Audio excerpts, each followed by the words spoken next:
This information conference for will now be accessing the recorded. meeting.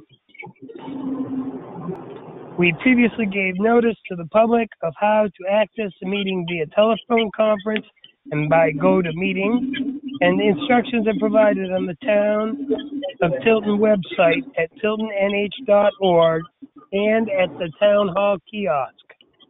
D, we are providing a mechanism for the public to alert the public body during the meeting that a member of the public wishes to speak or be recognized during any public comment or public hearing. If you're a member of the public listening in,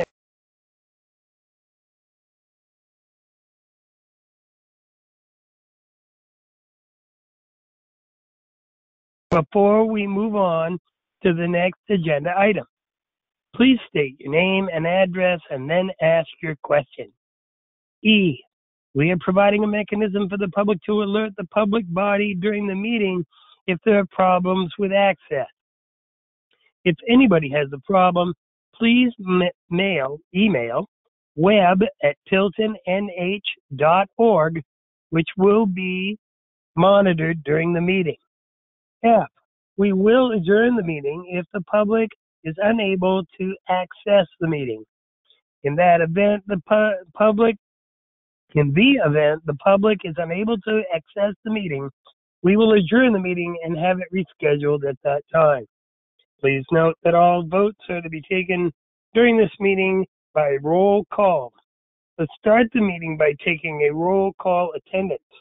When each member states their presence, please state whether there is anyone in the room with you during this meeting, which is required under the right to know law.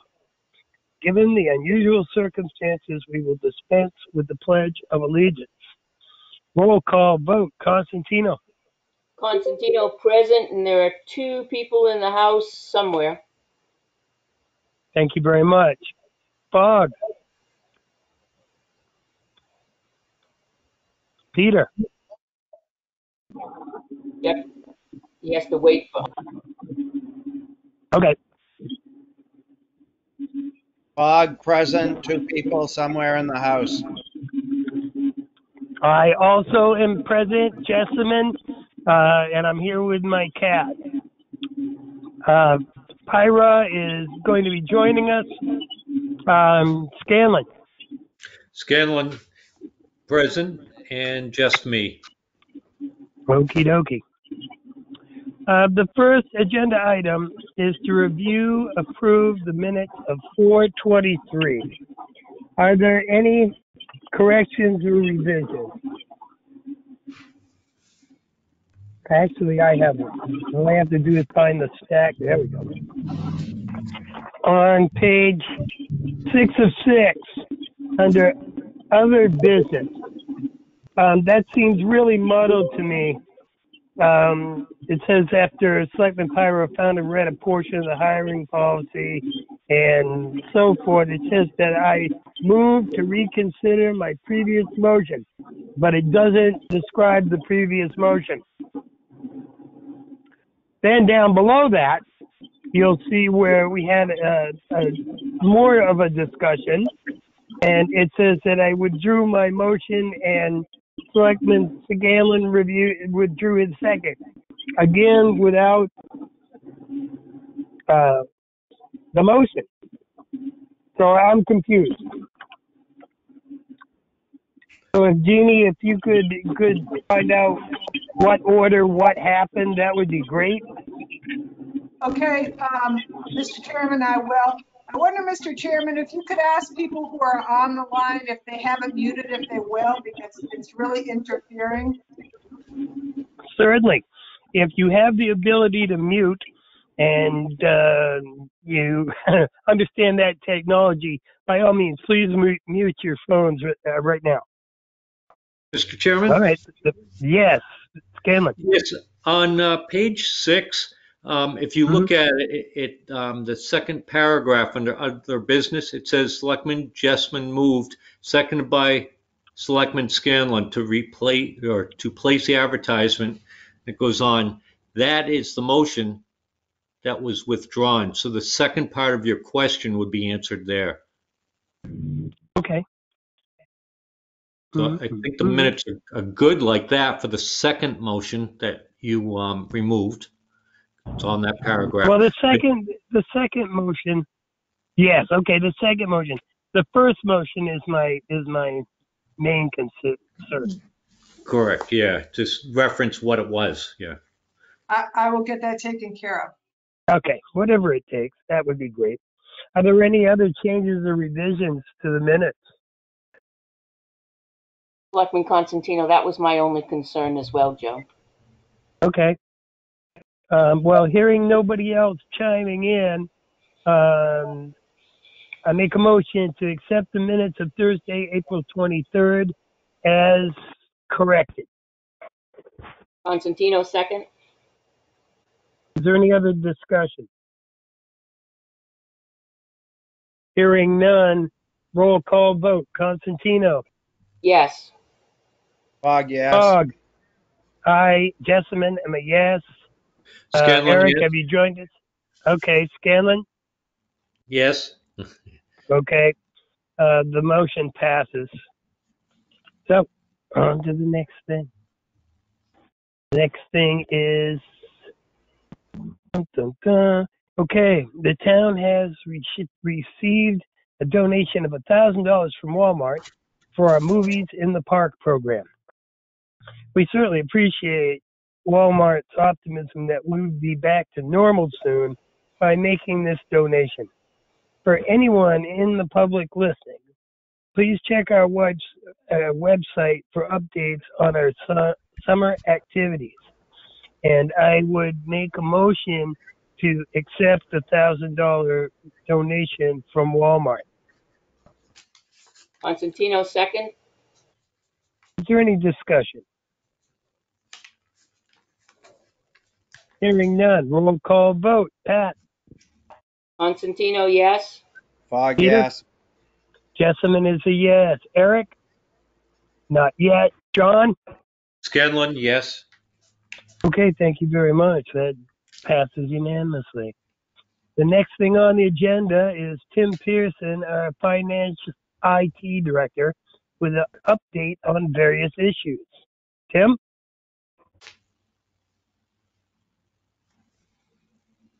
Tim?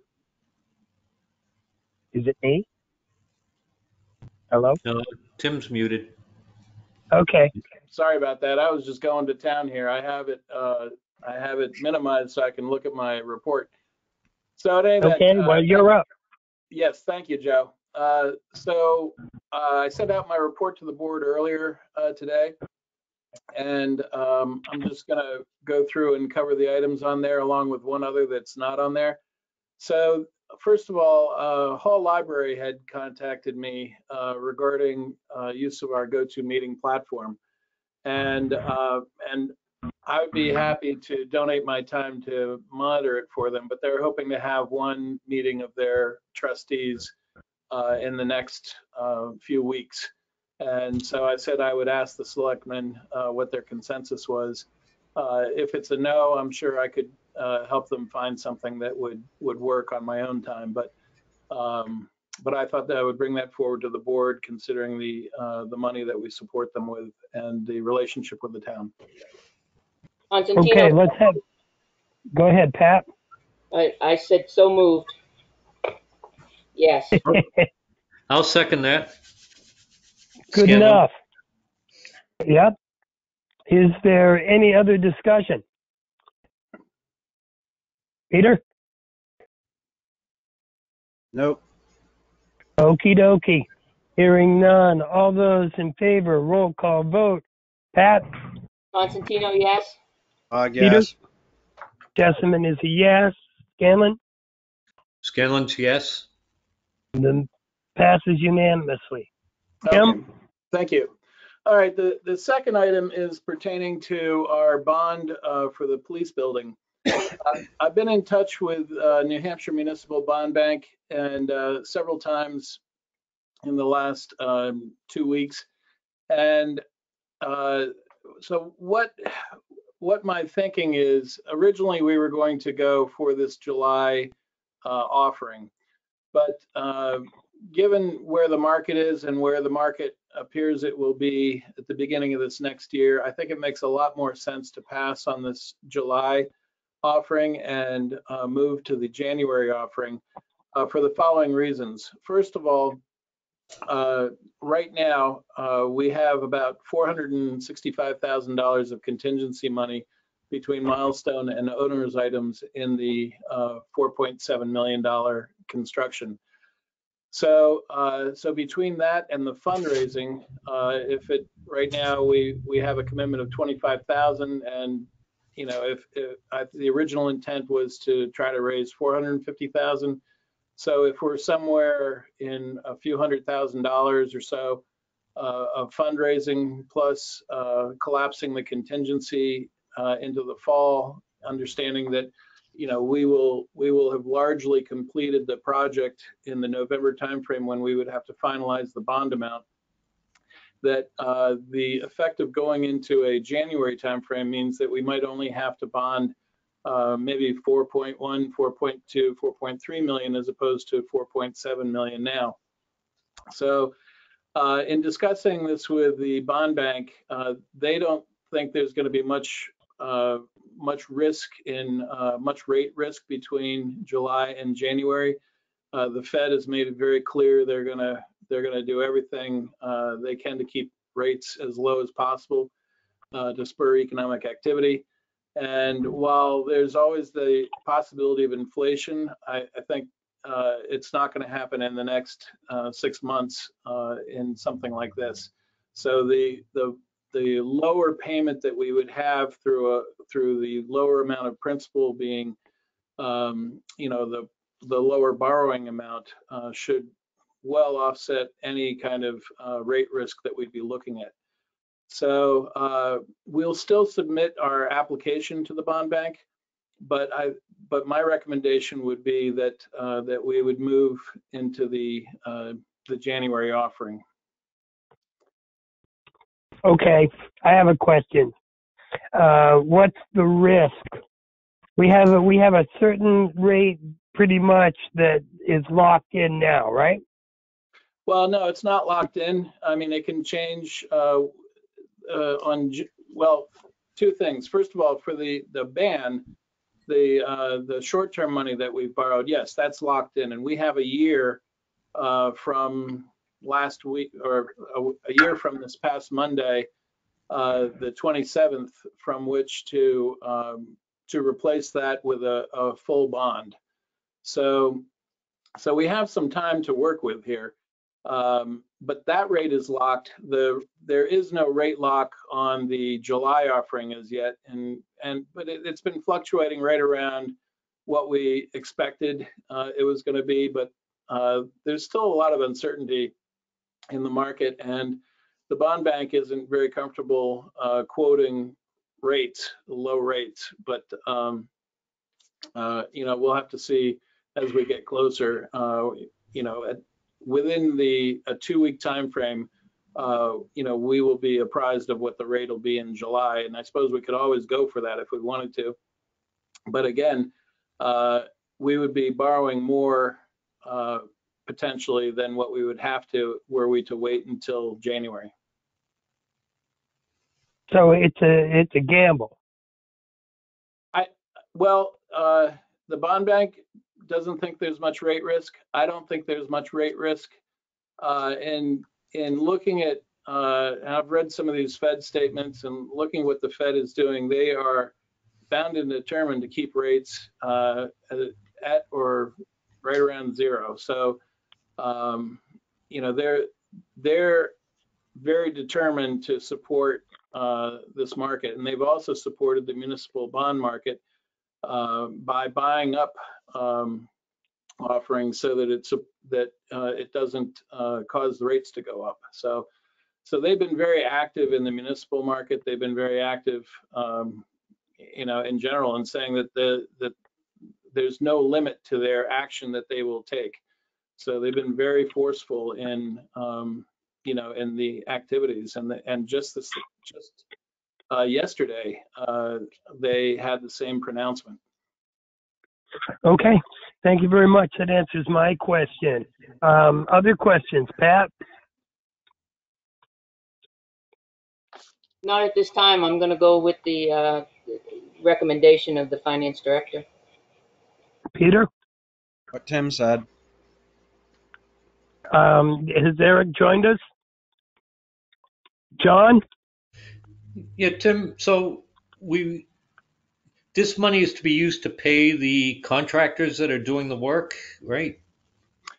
Well, yeah, so the short-term construction loan we can borrow up to 4.7 million, which is the I think we were at 4.716 in total of all the owners and milestone items, including the bond council. So all those items together were just slightly over 4.7 million. We have the authority to borrow for the next year up to 4.7 million, and then that should handle all the construction. That should handle all the owners' items. And what I was saying about the contingency money is there's about 465,000 total contingency money between milestone and our owner items, so that we're both carrying for different reasons. And by the time we get to the fall, we should have probably dealt with any items that would have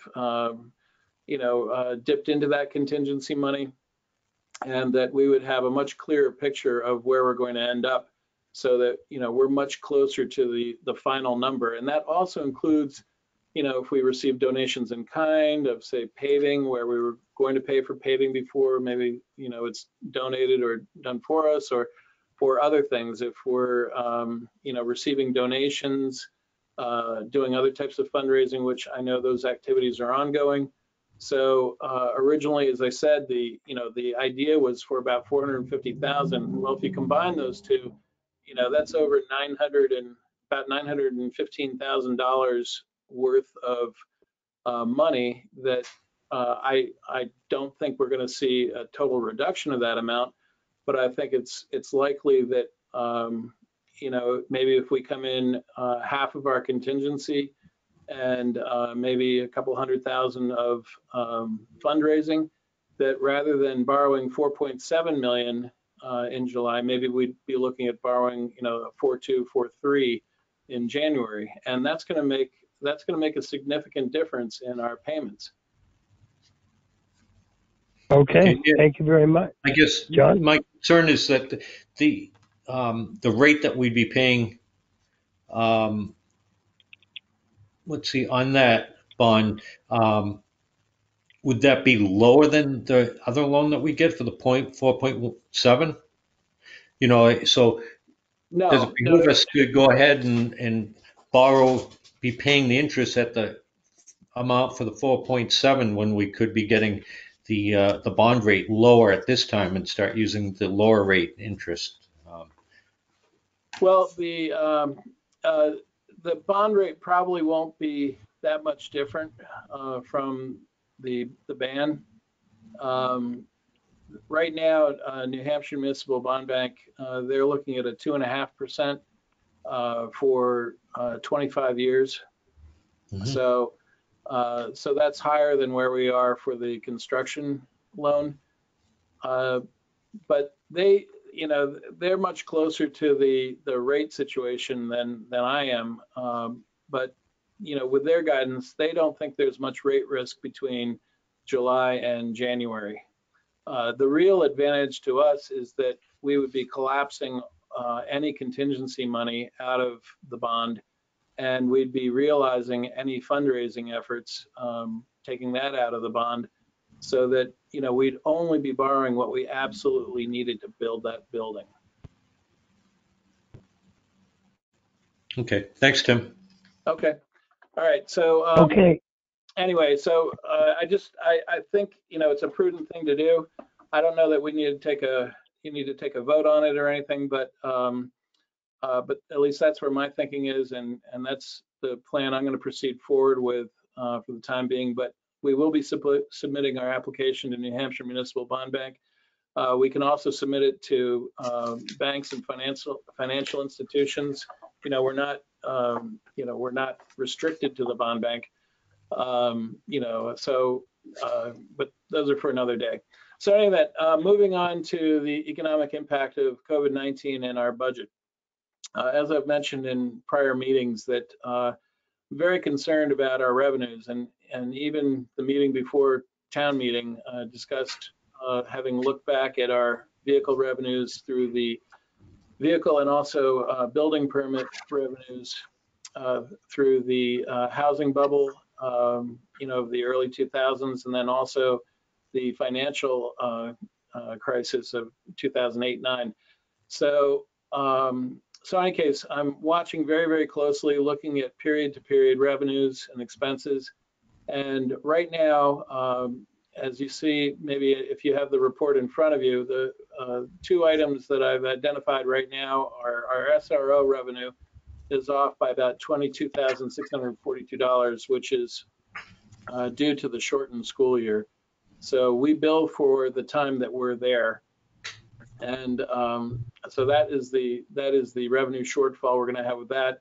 Plus also this period where we are now at the end of April versus the same period of 2019, our building permits are off about 40% right now. And that's not to say that it's going to stay that way.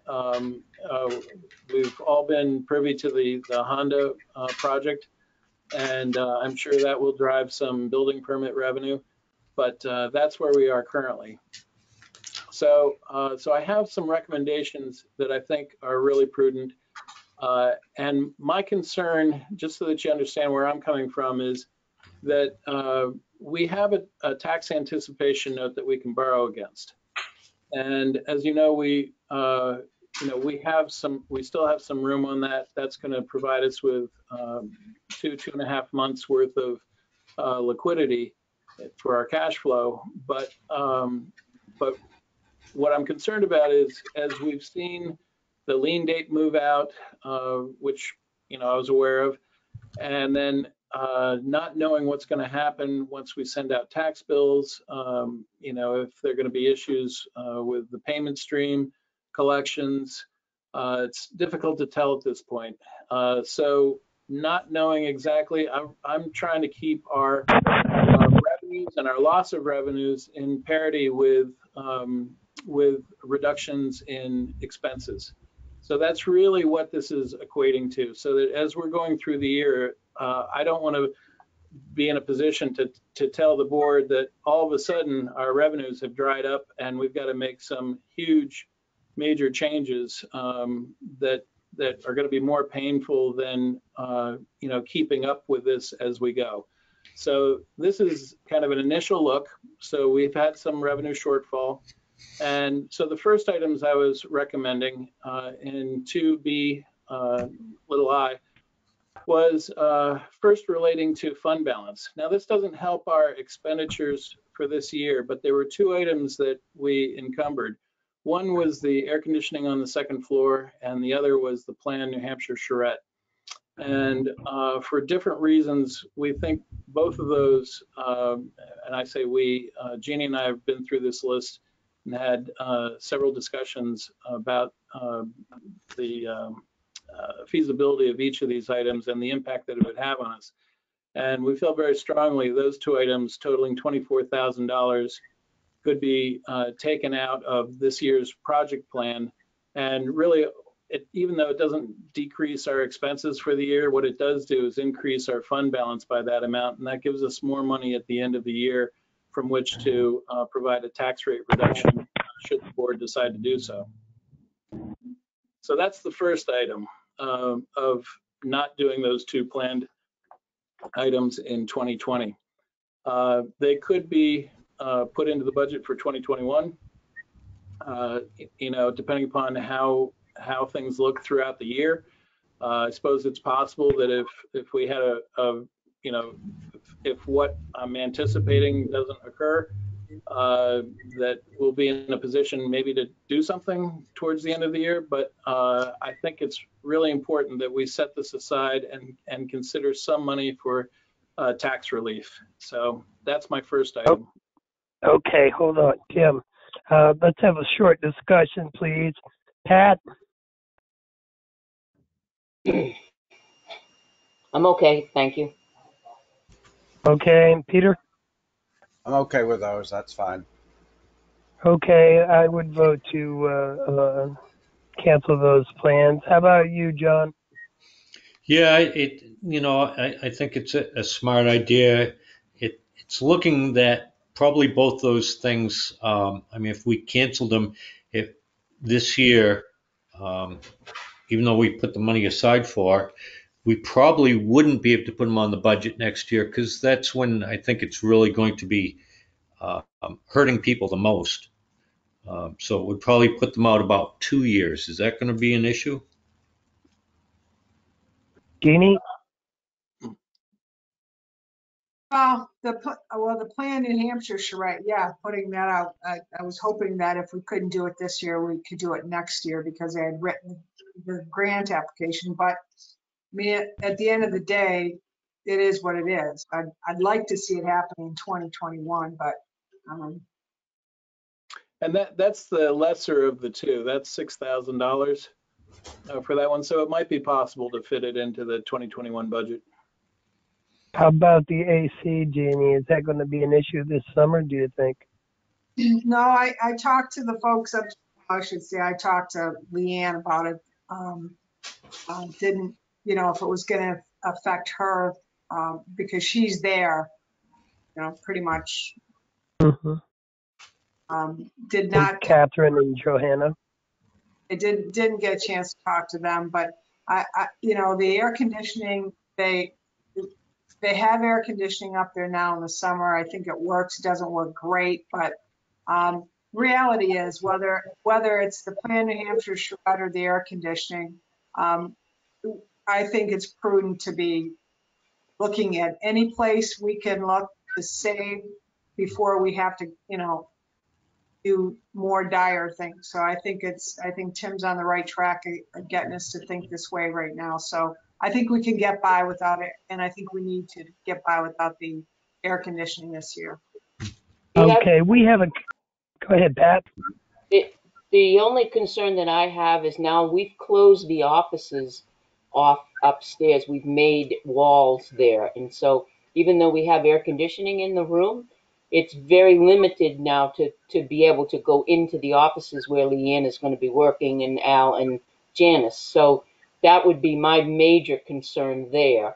And I would hope that we would try to put that high on the priority list if we could work it into next year, if not the year after. I mean, we've been waiting for maybe 10 or 15 years now for air conditioning upstairs, so putting it off another year isn't really a problem.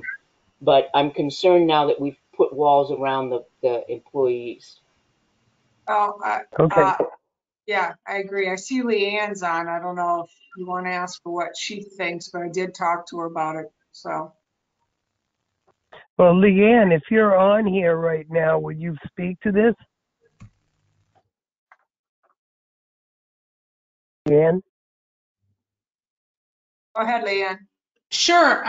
Yeah, Jeannie did talk to me about the air conditioning up there, and certainly we'll see what the air circulation will be in the summer with the walls up. But I mean, the ceiling's open, and I mean, I understand that the constraints the town has, and I told Jeannie I didn't have any problem with putting that off. We have those standalone air conditioners we used this past summer. I mean, I wasn't even there all summer, but August was pretty warm, and we've got those big windows. I mean, we can make it work. I'm not overly concerned about that for this year. It certainly would be nice to have, but we definitely can work around it. We'll be all right. Al's only there in the morning.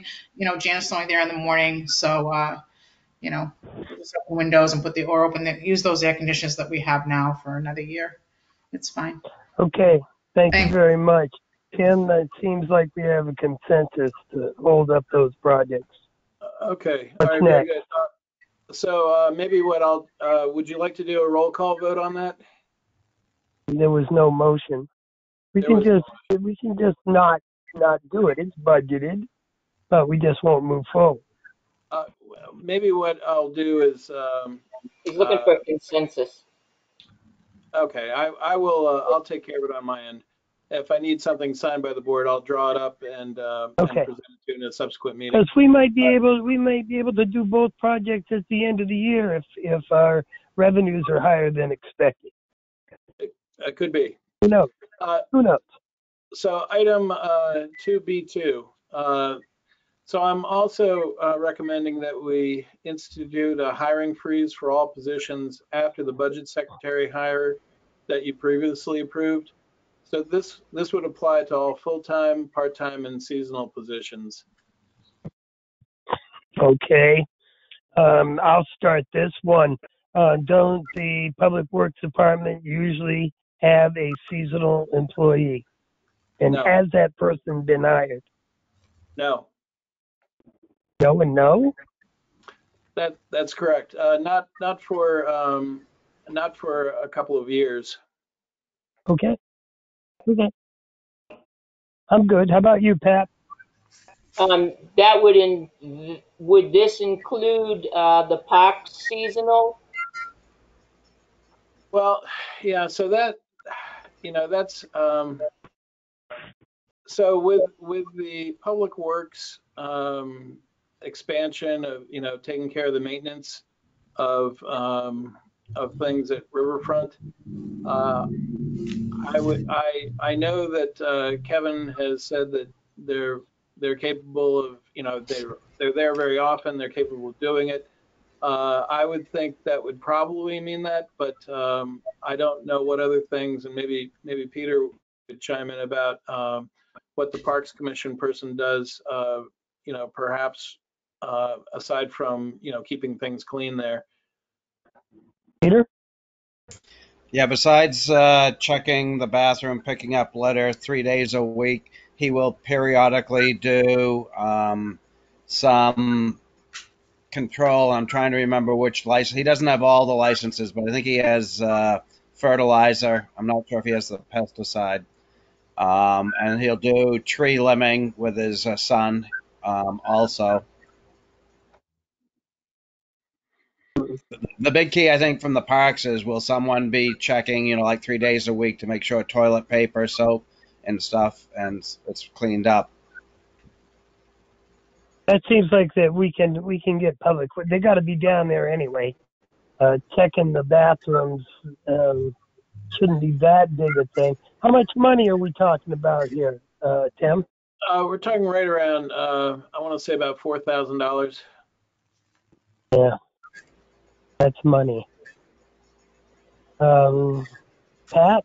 No, we did Pat. Peter, how about you, John? Yeah, how would this affect any positions that become vacated? So let's say somebody left or retired or something like that from one of the departments. Would that mean with a hiring freeze that we couldn't hire them? And the other part of that is, what about the opening we have for a budget secretary? How would that affect that if we do a Right. cross?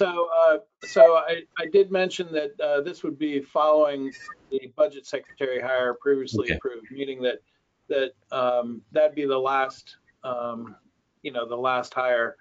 But with a replacement, I think that would depend on a case-by-case basis. So the department head would need to come to the board and and just go through the justification and need for the position. Just to be sure of that. I would think that it would highly depend upon where we are at the time. If someone had left during the year, and see what our financial condition is, and look at that. But I would say that'd be a case-by-case basis. Is there any other discussion on this issue? Jamie? I agree with where Tim is heading on this. I think, again, we're just trying to be very cautious. This may turn out to be nothing at all, but I think it's important for us to bring this to you to be thinking about seriously, so that it's in the forefront of your minds right now. It may not need to be done, but we may very well have to do some things that are going to pinch a little bit. But in the bigger scheme of things, of impact on other parts of the finances of the town, it's something we need to be thinking about. And it occurs to me, I was just looking at a picture of Catherine Dawson. If we don't have an SRO position to fill, then we've got one too many people maybe on the police department. Just something for people to think about as we move forward, I guess. We don't need a motion for this, do we? I think it would make sense so that Jeannie could send send a communication to boards, committees, department heads regarding the board's decision. Then I would make a motion that the town in Tilton put into effect a hiring freeze effective immediately for all positions after the budget secretary hire previously approved has been hired. Is there a second? Constantino, second. Okay. Is there any discussion on this motion? Anybody? Yeah, I'm John? I'm a little concerned how we could back out of this if we have to replace an essential person when, whereas it is now, they would have to come before the selectmen to get an approval anyway. So we could just say no. So that's why I'm wondering if, is this necessary as opposed to just having consensus on it? Tim? Well, I think, where it concerns part-time and seasonal positions, and also, I guess I see your point, but I think that if that's the case, if they would have to come before you anyway, that I think it is you're in a more protected position if you institute a hiring freeze, and then understanding that there's been a retirement or some other personnel loss, that then the department head would have to come to anyway. So I think it's just a stronger position to have the freeze in place. And it also, I think, lets department heads know, and also employees know that, that we've got to tighten our belts and we've got to watch what we're doing. Joe, you also want a motion on this rather than consensus, because a motion is more, you adhere to the motion better than a consensus. So you want that to be able to be in the letter that Jeannie's going to send to departments, that a motion was made, a decision, meaning a decision was made. A consensus is just, we were brainstorming and this is what we all decided to do. It's not really, it has no basis and no foundation to it. You want that motion. Okay. Is there any other discussion? So Hearing none. Yes? I was just going to say, I do agree with Tim. I think it's a stronger position. If somebody feels a need, they can always still come to the selectmen, but you've already stated your position up front. Okay. And I would also like to inject before the roll call vote that I believe that, let's just say, a captain at the police department retired. We would have options at that time to replace, promote, whatever we needed to do to make sure the police department was whole. The SRO. Say what? Well, I did say that earlier, and we'll have that discussion perhaps if we have to tighten our belts further. And is there any other discussion? Hearing none. Roll call vote. Constantino. Yes. Yes. Jessamine, yes. Scanlon. Yes. Eric? No, Eric. Okay, the motion passes. Tim? Joe, may I say something at this time? Pat? Number one, I don't believe that we asked the callers to identify themselves, and I don't believe we've asked for the public input in different subjects. Actually, you're absolutely correct, and I apologize for that. Is there any input from the public at this time?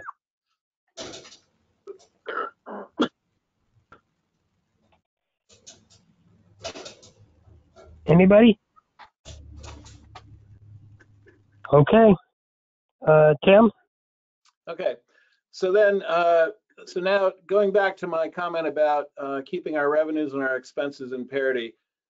So we've had some losses in revenues. Item 2B3 is relating to taking immediate action on some expense items. Jeannie and I have identified $20,000 worth of expenses and another $2,500 which we're hoping to avert an expense. So the first item is an easy one. Old Home Day has been canceled for this year, not postponed.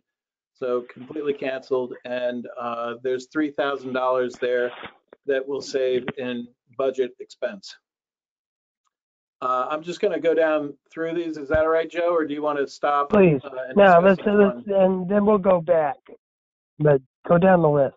Okay, so item 2 is in the administrative budget. We had $10,000 budgeted for the town hall assessment. Jeannie and I had talked about that, and we both feel as though that can be put out into the next year if necessary, but it's not a must do for this year. Item 3 is in Public Works. I've talked to the Public Works Director about his equipment purchase. He was wanting to buy a zero-turn mower this year, and he said that we could continue to repair and that that could be put out to a subsequent year. And then item 4 is regarding payments of comp time. So just to be clear, I'm not suggesting we necessarily do away with comp time. I'm suggesting we encourage the chief to find a way to manage comp time in such a way that there is no comp time to be bought out at the end of this year. So by moving that $4,000 out of that police line item, which we would normally hold in reserve to pay out any comp time that's left over at the end of the year, my hope is that there can be management of this so that comp time is encouraged to be used first before paid time off, or that it's more sparingly approved, or some combination. And in talking with the chief, not only did he agree with me, but he felt as though that's something that they could manage this year. And right now we don't have a lot of comp time in the books. So so it does seem to be a doable thing. And then the last item in this section is the averted money. So in discussing with Jeannie, you know, what we're looking at budget-wise, we came up with the survey for Morrison Avenue that the board had discussed and asked for an estimate from a surveyor, which came back at $2,500. But you know, given where we are, I believe that she, as well as I, felt as though maybe this isn't a warranted item, and that possibly may not even be something that the selectmen were going to carry through with. So those are the 5 items that make up, the 4 of them make up the $20,000, and then the $2,500 is averted. Were the board to accept these? Okay. Let's go with discussion. Pat? I am all for what Tim is proposing. However, in item number 4, we have to be very specific, and I've spoken with Tim earlier on this, on the language and how we go about it, because it is a contracted item. And to be part of that conversation, I would be more than happy to, but I am 100% behind Tim's proposal. Okay, thank you. Peter? Yeah, regarding item 3, the zero turn, I believe the town owns around a 2005 or 6 X-Mark, but they also acquired, and it's probably only 5 years old, I'd have to check with Bob, a Hustler Raptor zero turn from Parks. So we have 2. It's like, I don't know why both of them aren't running. I would think the newer one should be functioning. The ball field now is going to get reduced next to nothing. So we Right. don't have any real area that needs zero turns. Right. Is Kevin on the, no, go ahead, Peter, I'm sorry. No, that's it. I'm done. But thanks, Joe. Okay, is Kevin on the line? Yes. Kevin, Yes, would I'm you here. address the zero turn mower, please? The zero turn is utilized a lot at the Riverfront Park in when we had to mow Salmon Run last year. And on other locations, it's utilized throughout town for all the mowing needs. And okay, you are you correct. misunderstood. You misunderstood We do have- my question. What's Okay, that? go ahead. My We do question have- was, why do we need a new one? Because that X mark is getting older, and before I have a catastrophic failure where we can't use it at all, I was looking to trade it in and buy a newer one. The Hustler is utilized, but it not as much because it is slower and doesn't cut as wide a path, so it actually takes longer to mow the areas that we mow. Right. So, Kevin, this is the item that we talked about for this year's budget. That did you not feel as though we could make do with this year, though? We could keep the mowers going for this year, but I would Yeah. strongly suggest 2021. We're looking at replacing it. Okay. Okay, well that's kind of my thing. If we don't have to spend it this year, 2021 will take care of itself. Yeah, we actually just serviced all the mowers and they are looking in good shape. So I feel pretty confident that we'll be able to get through this year without any issues. Okay, thank you very much. How about you, John?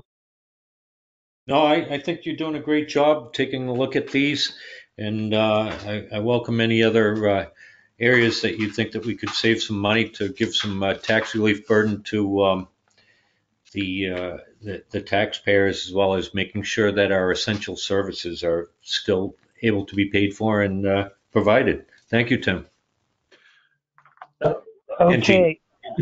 I'm thinking the Morrison Avenue surveyor question might solve itself shortly. Okay, Tim, go ahead. All right. So it sounds as though there's a consensus that these 5 items are fine. What I'll do is prepare a budget transfer, and then maybe I've talked to the chief about the comp time. Maybe Jeannie and the chief and I can discuss that further about how that might be managed. But in any event, I'll prepare a budget transfer for the board, and I'll have it in your sign now, beginning of next week. Mr. Chairman, can I say something? Jeannie. I just wanted to touch on the town hall assessment. You recall that it was a grant I wrote to the Land and Conservation LCHIP. We got a match for that. However, we don't have to, the money that we get from LCHIP is good until December 2021. So I was okay with us not doing that this year, knowing that we have until 2021 before this grant expires. So I'm good with that. Okay. Okay, very good. Make it so.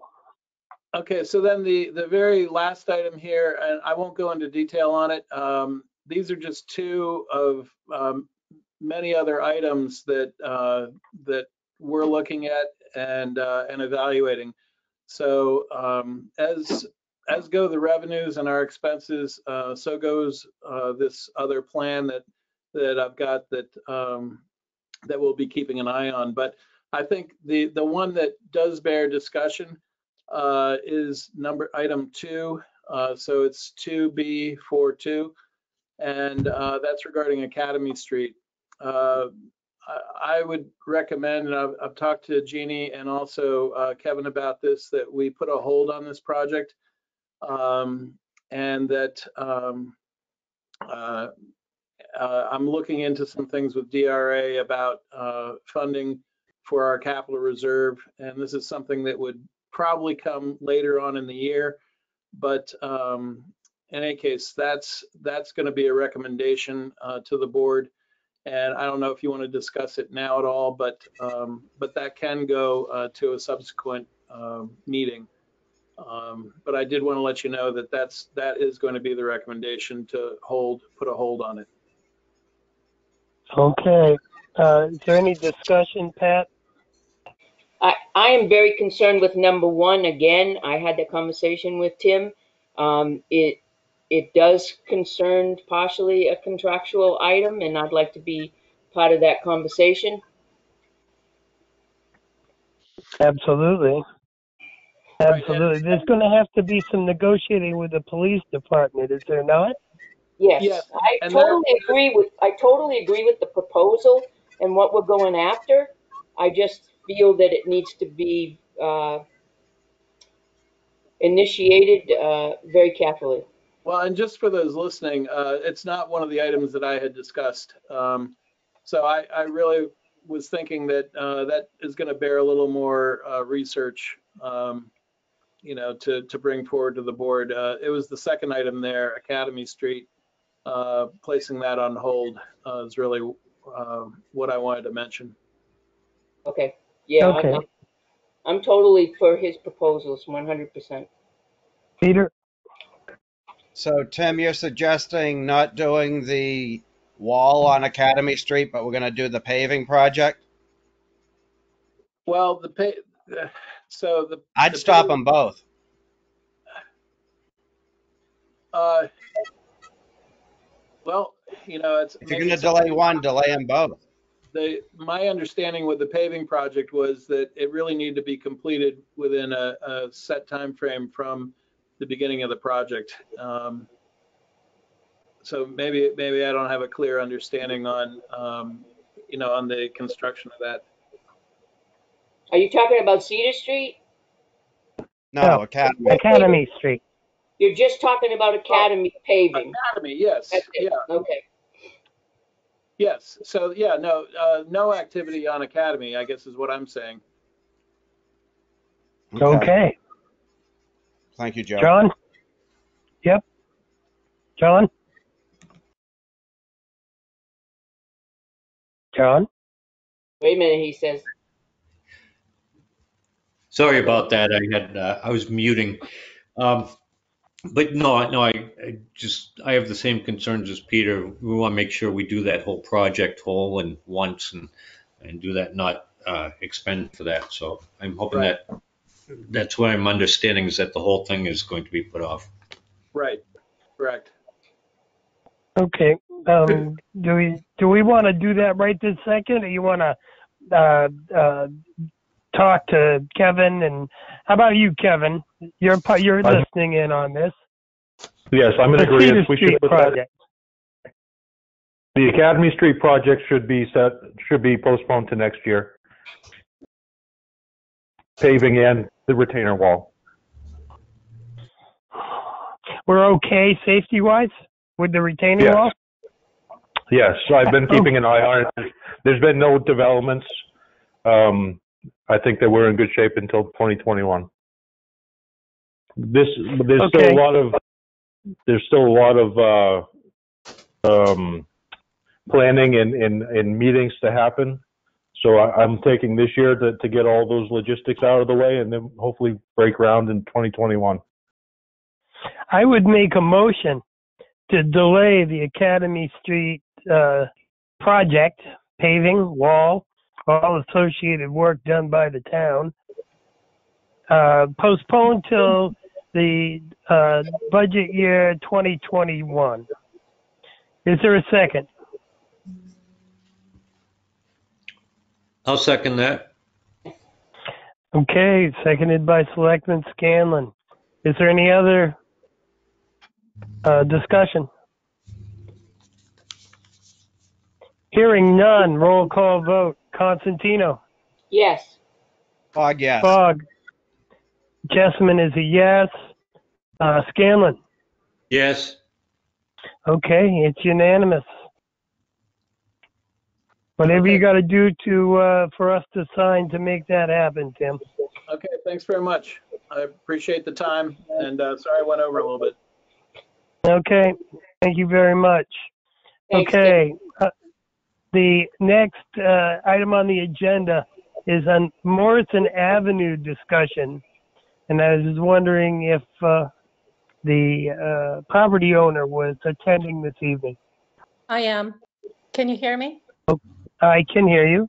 Oh, hi. Thank you. I'm Go ahead. here, and I would like to introduce my attorney. Her name is Danielle Gaudreau, and she'll be acting on my behalf regarding the parking ban. Okay, thank you very much. Do you have a presentation? Do you have a presentation for us, Ms. Goudreau? No. Can you hear me? I can hear you. Okay, great. Thank you very much. No, we do not have, at this moment, we wanted to see what I believe, I listened to last week's meeting, and it appeared that we were going to refer to the Public Works Director and the Police Chief for their input. That is correct. And let's start with the Public Works Director, please. Kevin, the issue of the parking in front of the house on Morrison Avenue. I don't have the exact address in front of me, but would you please bring your input into this? Well, I'd have to align myself with the parking ordinance from November to, I believe it's April, where there's no street parking or on-street parking between 10 p.m. and 6 a.m. during the winter months. So that's my stance on it.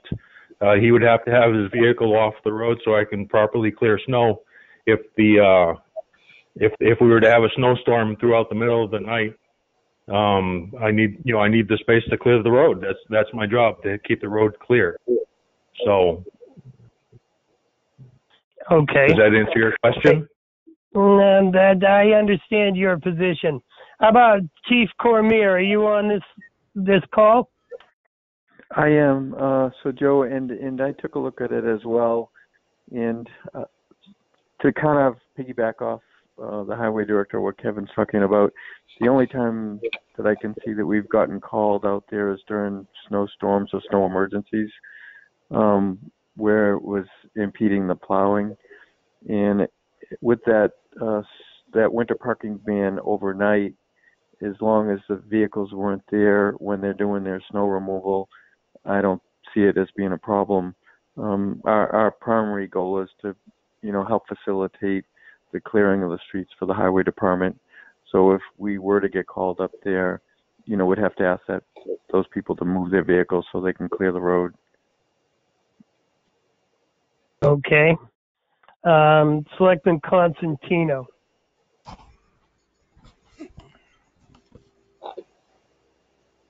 Can I add comment at the end? Can you pick on someone else right now? Absolutely. I wasn't picking on you. Choose somebody. I'm sorry. Choose. Mr. Chairman? Mr. Chairman? Yes, Jeannie. Would you want me to give an overview of where we started and where we're at? Sure. That might help us out here. Okay. I should have done that. Looks like Eric has arrived. Okay. Oh, good. Yeah. So that's the record show. So on January 30th of this year, Mr. Baverka and Miss Susan Brown, tenants at 24 Morrison Avenue, met with the board to request that they be exempted from the winter parking ban. And Chief Cormier confirmed that the police department worked in conjunction with the Public Works Department to enforce the Selectmen's winter parking ban policy. Director Duvall reported that in the last 3 years, there had been issues on Morrison Avenue where the plow could not safely go through and he has had to call the police department to contact the residents to move the vehicles. At the end of the discussion on January 13th, the selectmen had advised that before a final decision could be made, some research needed to be done, and advised Mr. Ververka not to park on the road during the winter ban. And my understanding is that did happen for the rest of the winter, that he was able to park his car somewhere else and they were able to plow like they needed to plow. The following week, February 6th, the selectmen heard from another resident on Morrison Avenue who advised that by not adhering to the winter parking, it created problems for neighbors. And so they were essentially there to reinforce the selectmen's decision at that time. The selectmen had then directed me to ask David Krause for a quote for a survey on Morrison Avenue, which I did. And that quote was for $2,500. The selectmen then asked me to go out and get 2 more quotes for surveys, which I have not done that yet. At last week's meeting, the owner of 24 Morrison Avenue, Ms. Fife, joined the selectmen's meeting and asked if we had made any decision on Morrison Avenue, which you had back then already. And my understanding was that everything was working fine. But at the time we advised, or you advised, Ms. Fife, that we would ask the police chief and the DPW director to attend this week's meeting to provide their feedback on the issue of maintaining the winter parking ban. And I think of course, we just heard from the chief and the director on that issue. So that's kind of the whole story of where it started and where we're at today. Okay, Ms. Fife, would you like to speak at this time?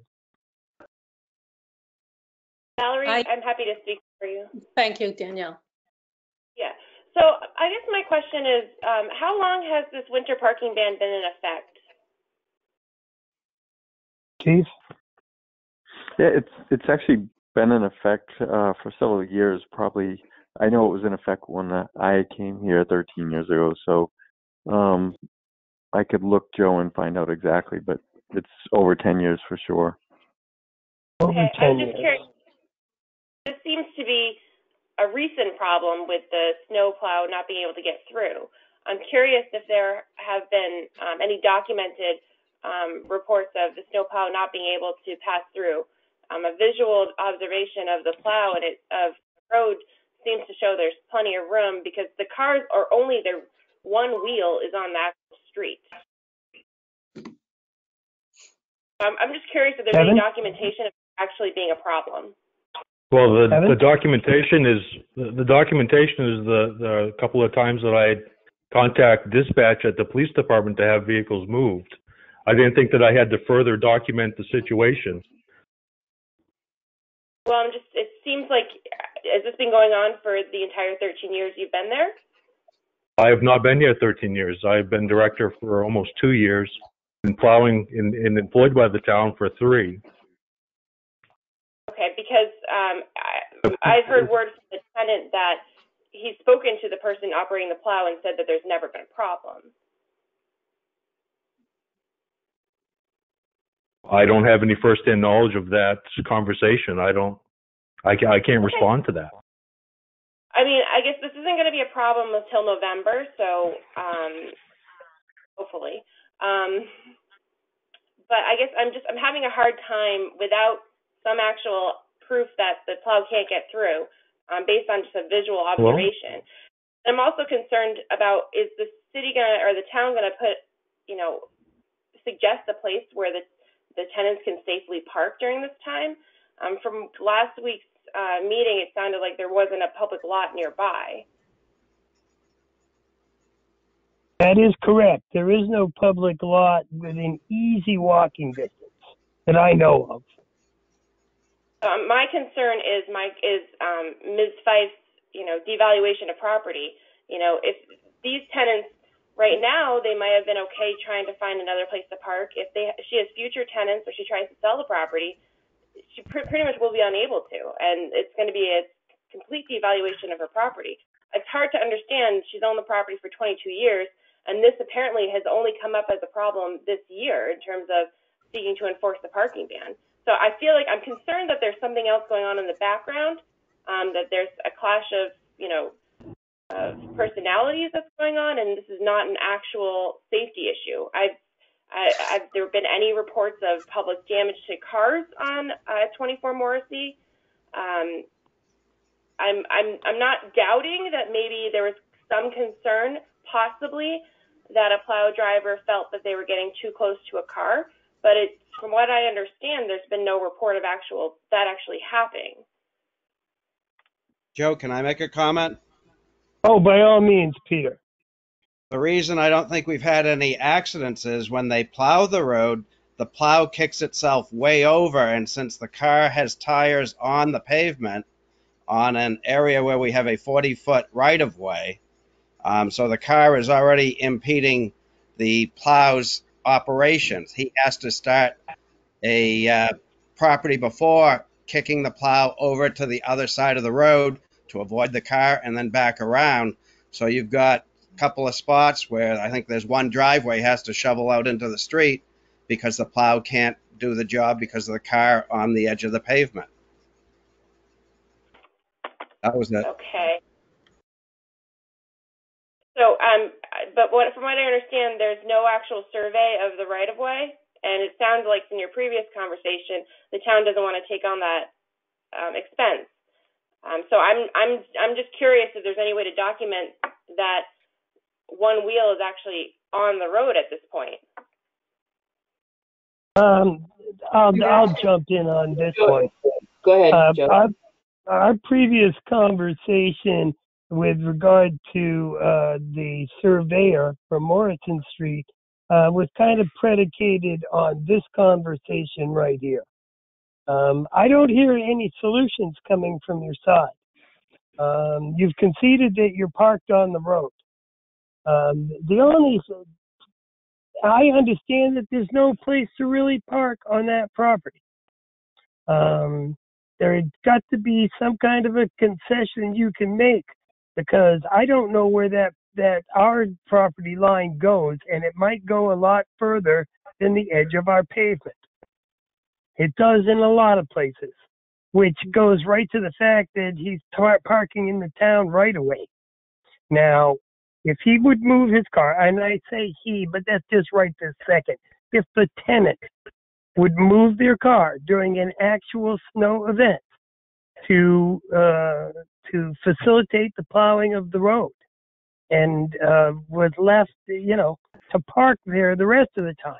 How does that, and I'm just spitballing here, but how does that work for you guys? I mean, it sounds a lot more reasonable than just saying that he has to move his car from 10 p.m. to 6 a.m. I mean, if there's something that can be agreed on, that there's some way that the parties can know that plow's coming, move your car while it's coming. I don't know how feasible that is.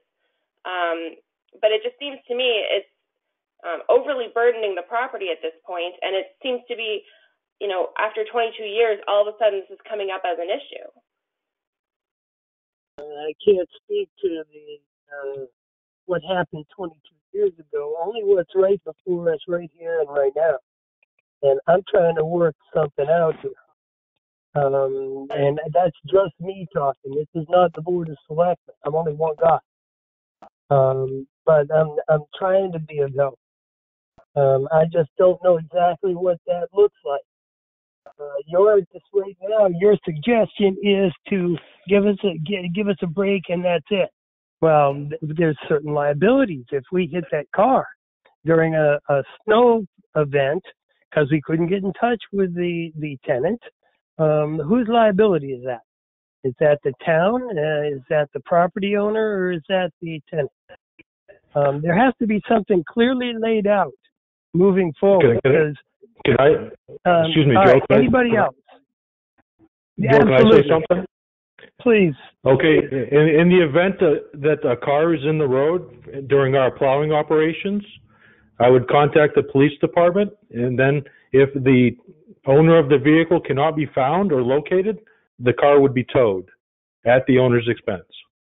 That's how that would play out. Rule. Yes, we would not push the car out of the way or damage the vehicle of any sort. we would call the PD, and if the owner of the vehicle is not located or found, we would tow the vehicle to expedite our plowing operations. Is there anybody else that would like to discuss this?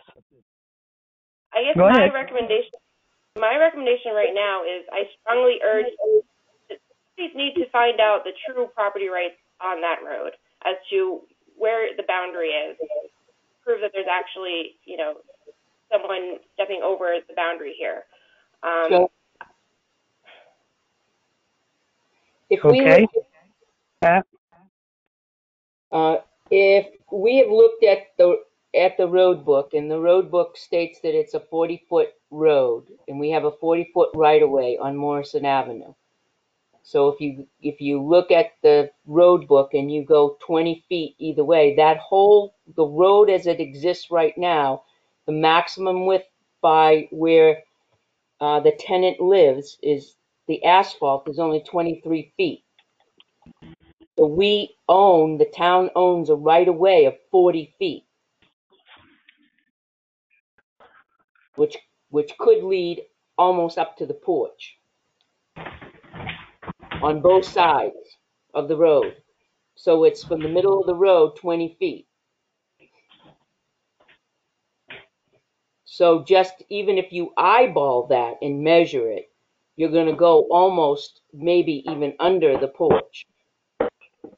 And my understanding is at one time, years ago, that there was a driveway to the side of the building that was replaced with a garden.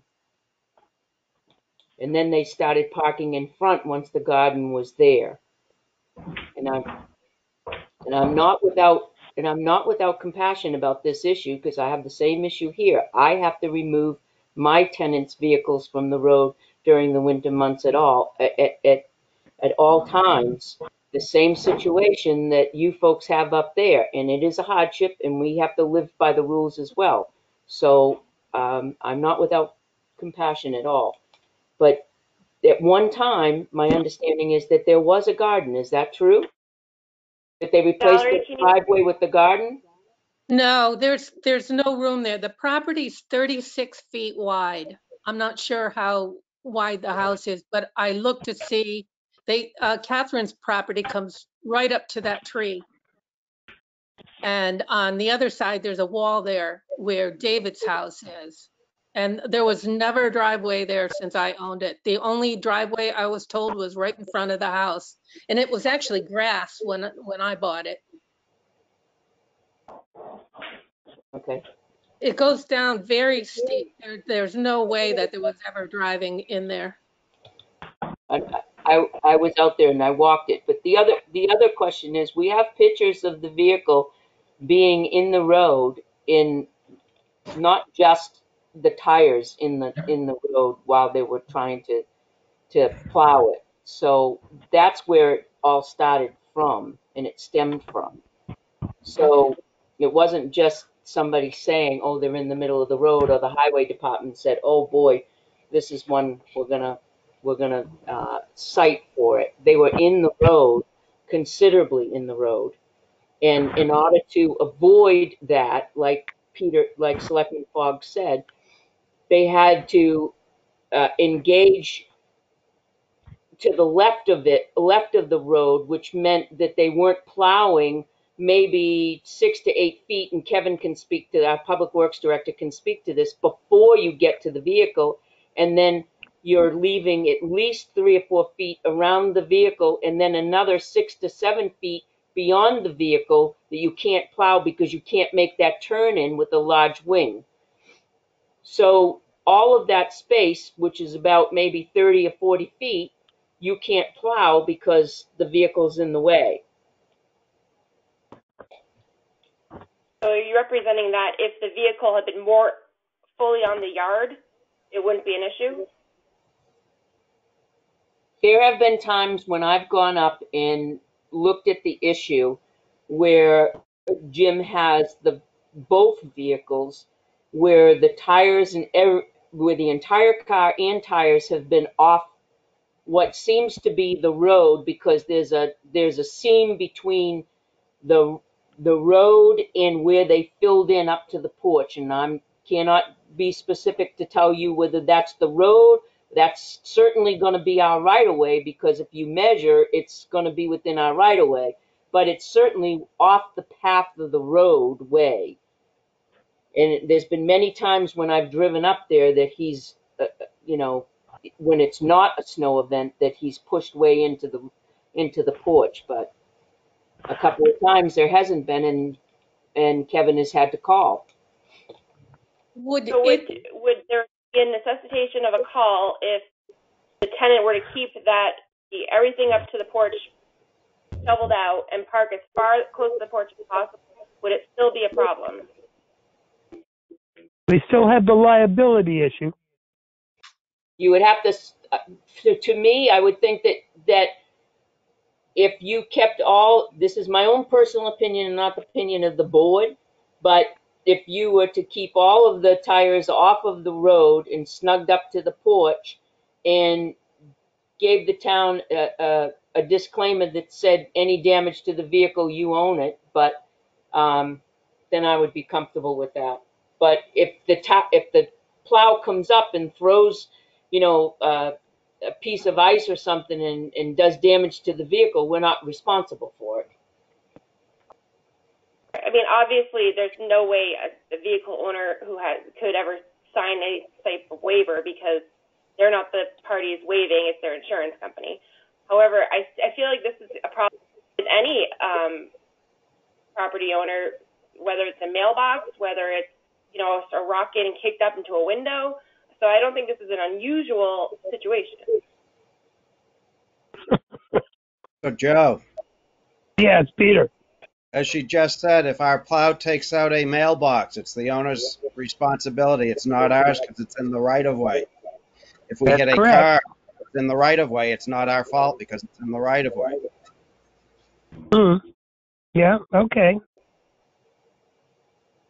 So I my see. question is it appropriate to table this until the next snow emergency to see if this becomes an issue? If there's a way that the tenants keep the cars close to the porch as possible and see if the plows are able to get through? I think you need to ask. John, I haven't heard anything from John. John's recusing himself, Joe. Yeah, okay, my apologies. Eric, I understand Eric Pyra has joined us. I have joined you. Thank you. One of my concerns is, I mean, I've gone and looked at the property, and there's a porch overhang, and the snow comes off of that, and it doesn't get caught fast enough by the owner. They're going to keep moving out into that road, and it's whether it's 6 inches or what. If it's a heavy wet snow, the force of that against the car. Having worked previously for snowplow operation, you hit with a wall of snow, and I worry about that liability. We shouldn't be responsible, but there has to be. I don't know if you can have them sign a waiver. I don't think the insurance company is going to go for it, but I'm picturing 40 feet there, and I don't without a tape. I would be interested to see where it goes. Okay. I think we're gonna find that car is, more than 6 inches out onto the road. I would make a motion to table this issue. oh, can I speak first before you table it? Okay. This is Valerie. I have an idea too, and this you all might help me with. I'm not up there right now. I'm leaving this weekend, and I will be in New Hampshire. But is there a possibility of, if I alter that porch out there a bit, if I could keep those wheels off the road would that be something that we could look at?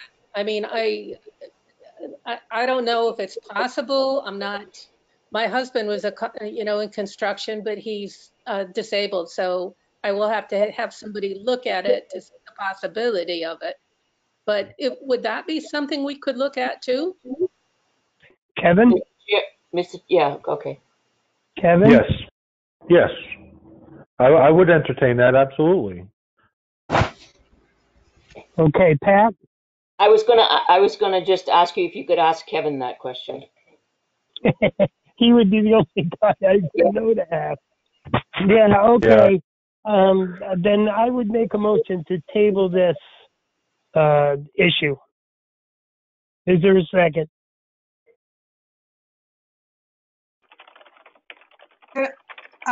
Can I ask for clarification? Sure. So, just so I understand as the administrator, the last decision you made was that people had to adhere to the winter parking ban. I assume Correct. that is still in effect. You're tabling That is any other. correct. Okay. All right. I just want to make sure. As it stands now, that is correct. I don't understand why we are tabling this to the winter months. If we can agree. I didn't table it. I didn't table it to the winter months. I tabled it for now. I have another discussion later on that pertains to this. Oh, okay. I just wanted to say, this particular issue, I would like to table. And I have made a motion to do so. Is there any second?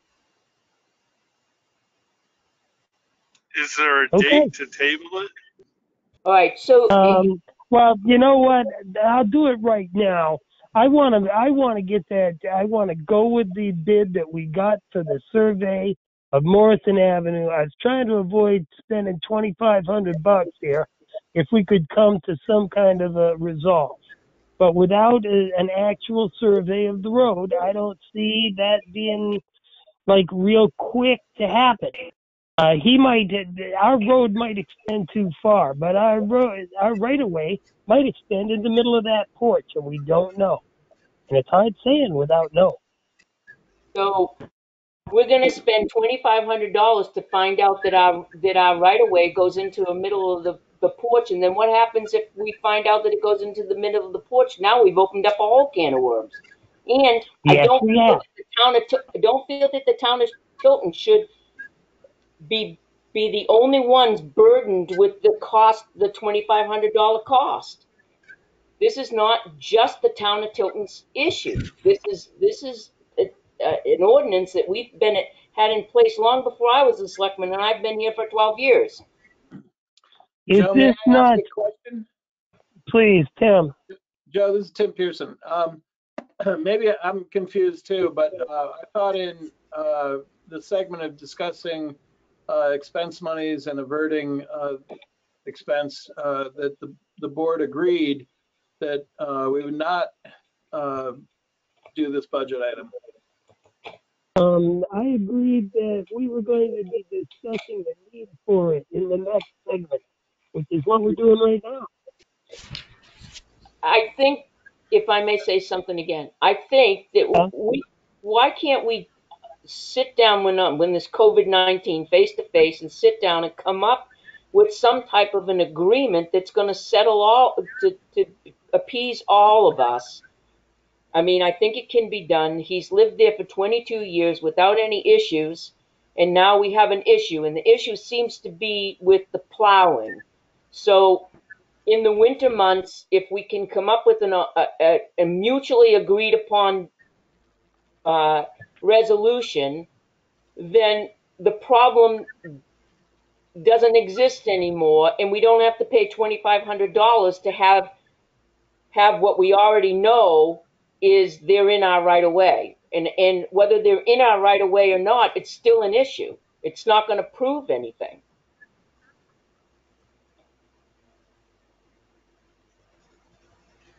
The one thing it'll prove is if it's in the right of way, we don't have the liability if the car gets struck. If the porch is in the right of way, we can do a lot line adjustment to get the porch back on Ms. Fife's property.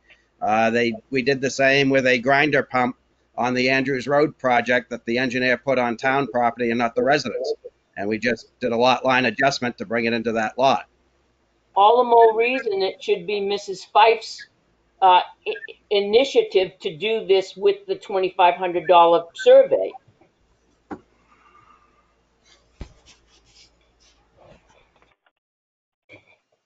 Anybody like to jump in here? Okay, I'm not sure where we go What about from here. Eric. Is it possible to have each party pay 50% of the survey costs? Because we each have a stake in it.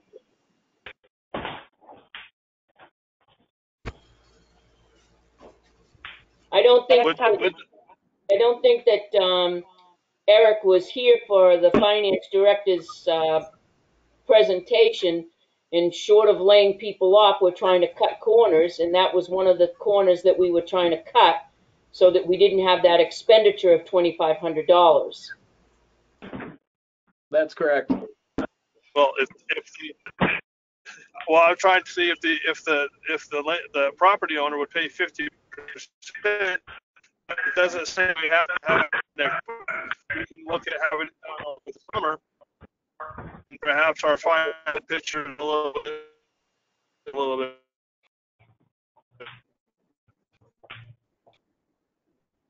Ms. Fife?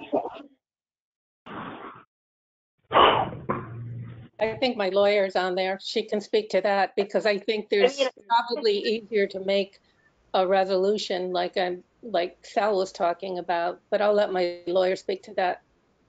Certainly. Yeah, I think, and just for clarification, Ms. Fife just retained us this week, so we haven't done as much research as probably you all have. So my recommendation and request would be that we at least table this for a period of time that we can do some more research on our own, on our side, and maybe we can come up with a proposal that we can present to the selectmen. Does 4 weeks work for you? Joe. Mr. Chairman, is there any reason is there any reason that we have to table this? Can't we just say we haven't come to any solution? We continue to work on the problem. Works for me. How about you, Peter? The winter parking ban is now off until mid-November, so we don't have to worry. As Jeannie says, we keep marching forward a little at a time, but I wouldn't drop it. Okay, how does that work for you, Ms. Fife and lawyer? I think that's fine with us. That's fine with us. Okay. Then let's call it that, and we will continue to, you guys do your research, and we will talk about it here, and we will meet again. Thank you. Thank you very much. Thank you. Okay. The next thing on the agenda is the selectmen's report. No? Yes. And the first one up is Mr. Scanlon. Joe, did you ask for public input? No, I didn't. And I don't have my sign. Is there any input from the public?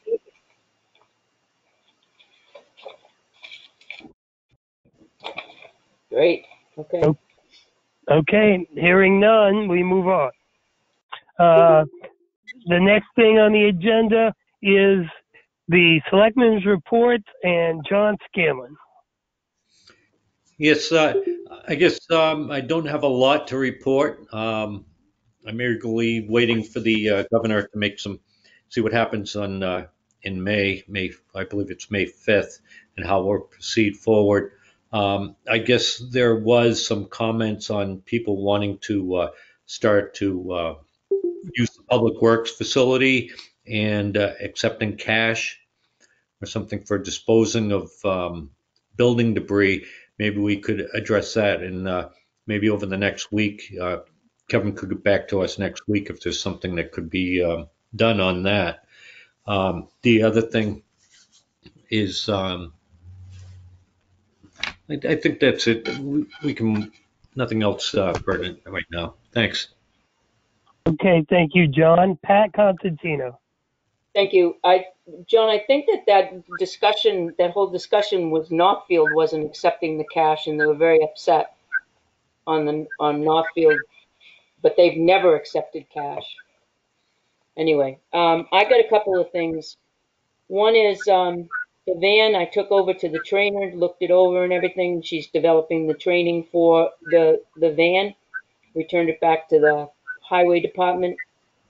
It goes to Kelly Sedgley next week, and then we make a decision whether you want to house it at highway or the senior center, either one. We can talk about that next week. I don't know about anybody else, I've gotten several, more than 20 calls about how they can donate to food banks or folks that are in need.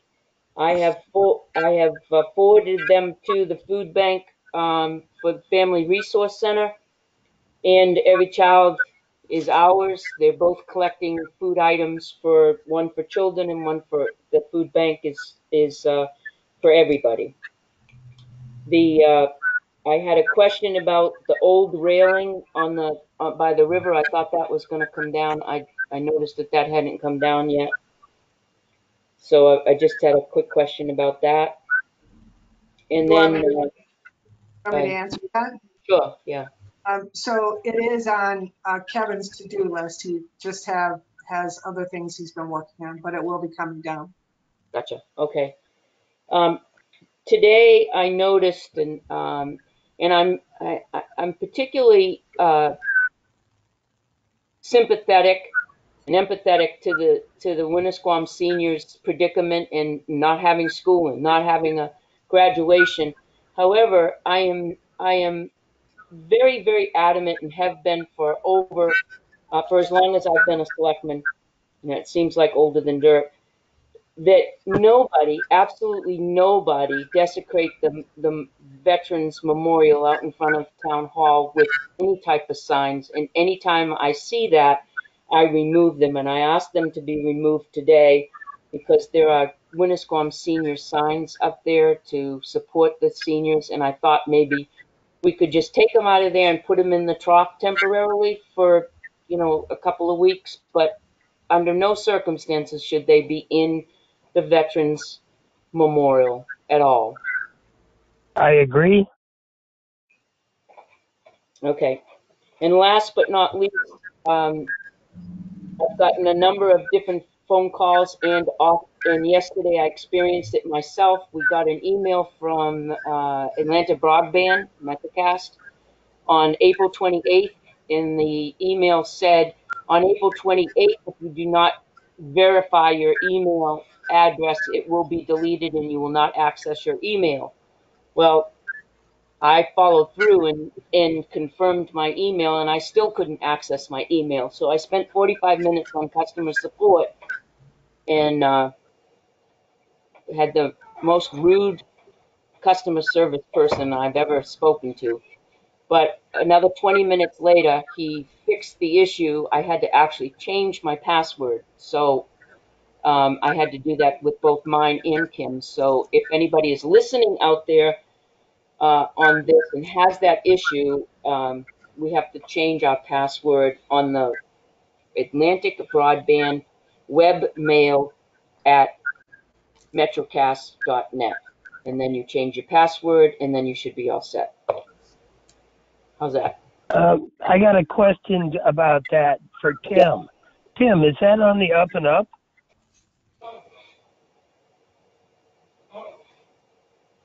Tim? I was not aware of that. I hadn't seen anything about that, so that's news Why to me. would Atlantic Broadband be involved in our email They password? did it. Well, They purchased. Go ahead. Tim. Tim, go ahead. Metrocast. So if people when they originally signed up with MetroCast, if they had emails through that system, if Atlantic is changing the email system or something like that, I could see why they would be requiring that, but I'm not personally familiar with it. I don't know anything about it other than what I just heard Selectman Constantino say. Because I access my email just fine. They said there was something to do with the change of a server. So they had to do something with the server, and I got the customer service, so it wasn't a scam or anything. The customer service verified it.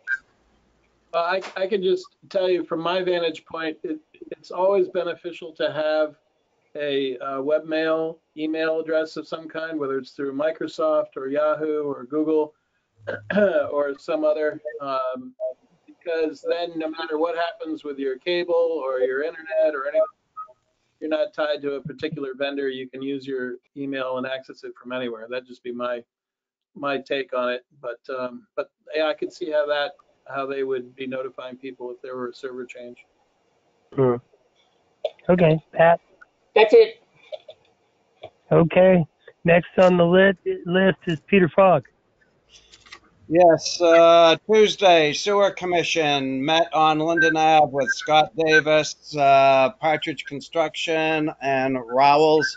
Rowell's did camera the line from Scott's property, and apparently the first house at the bottom of the hill, when they put the PVC lateral in, they brushed the gas line, which required a patch. The foreman at the time left on the rest of the street, so it appears they may have stopped west of the gas line and the two drainage lines and not went to the property lines. Scott is planning on having that fixed, or actually Rowell's is fixing that for Scott, I believe on Wednesday. We may be having another meeting Monday or Tuesday for the residents up the hill that wants to do the same thing. I've been texting back and forth. So that's on Linden. I believe Johanna has kept Kevin apprised of what's going on, so he can plan his paving. High Street Extension, the house lot that was the staging area, has been regraded. I'm checking to see about seating for that. And then the last item, Cedar Street. I noticed we had a patch near the house with the cellar water problem, but there was also quite a stretch before it. And I'm just wondering on that, was it the pavement too thin? Was it the pavement wasn't proper mix, or what was the reason for the breakup? Kevin? We may have lost it. After Morrison, we may have lost. Kevin was only on the Morrison Avenue. Okay. If need be, I do have a big size drill bit and a impact. I can do some test cores. We can see if we got the right thickness or not. But that's all I have for this week. Okay. I'm going to go with Eric next. Can you hear me now? I can hear you now. All right.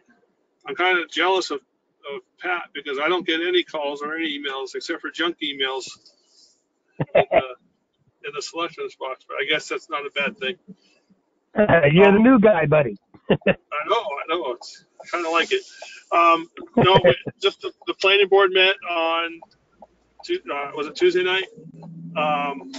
Discussing the solar array at White Rock, and that was, there were some concerns about visibility. And honestly, right now, I can't tell you if it passed or not because I'm having a brain cramp. And we also had the Honda dealership. We discussed that, but that was continued until our meeting in May. It could not be decided upon because there's still a few outstanding issues out there. But other than that, I am all set. Thank you very much, Eric. I have a question for you about that planning board meeting. I have yet to see the video of the meeting, but my understanding it was uncivil, and there was lots of cursing and those kind of things. Is that true? There was I couldn't tell you at what point, but it was, there was one point where it sounded to me, this is only my opinion, that at some, I think it said caller 8 hung up, and that person wasn't identified, from what I could tell, but it said caller 8 hung up, and it sounded like someone in the background of that phone call was cursing at the person on the phone. So I don't believe it was a curse at the meeting or directed at anyone in the meeting, but there were very audible F-bombs dropped in the background. And we all stopped the meeting, and that's where I noticed that caller 8 hung up. And then after that, there were no more outbursts of the vulgar things. There were some things whispered that were barely audible towards the end of the meeting, but I don't know where it was coming from. Yeah, Tim. Just briefly, as I was monitoring the meeting, I was looking for the caller where that was coming from, and I was just about to mute them when they left the meeting. But I would agree with Eric that it was in the background, and I did inform the chair of the planning board, and also for you to know as well that there is a capability for the meeting organizer, whether that's myself or one of the other people that have this capability, of muting everyone while you're, taking someone else out. And there is a way to excuse someone from a meeting, which is essentially asking them to leave if they're unruly. Just FYI. Who makes that choice? The chairman? I would think that chair would indicate that they want that person muted or to leave or something. Mm-hmm. Okay. Well, all I would say is that I hope that all of our boards and commissions operate in a friendly way, professional way, and that kind of behavior is not tolerated. That's just my own personal wish for the town. Thank you very much for that. Okay. Mr. Chairman, could I say something? I was going to address this during my report, but since you brought it up, I thought I would chime in. I was not in on the planning board meeting. I was there when the planning board meeting when they were discussing Honda. I heard about it afterwards. I was there for White Rock. I attended the zoning board meeting. So I've been in quite a few of these virtual meetings too. But it's I don't know if it's sort of like, with texting, and we seem to have lost our civility, and it's unprofessional. It's embarrassing. We've got people generally talking over each other during presentations. We've got board members who are publicly fighting. And they're not issues of disagreement on applications, but more about personality and unnecessary confrontations that are being played out in public. They're questioning other board members' ethics and ability to serve. There's profanity. I mean, it feels like it's really gotten out of control. And it's really disappointing. And I think if you, as a select board, you need to set the example. And if you're in one of those meetings, and Pat did it, I think, at the zoning board meeting, and kudos to her, there was somebody who was getting out of line, and she said, hey, she was very good about it. She just called him, I don't even remember who it was, but said, look, you need to be professional, you need to be respectful. we've got to call, especially board members, if you're sitting in on those, or the chairs of the different committees, I would like to be able to say to them, you are the ones running this meeting. You need to keep these people under control.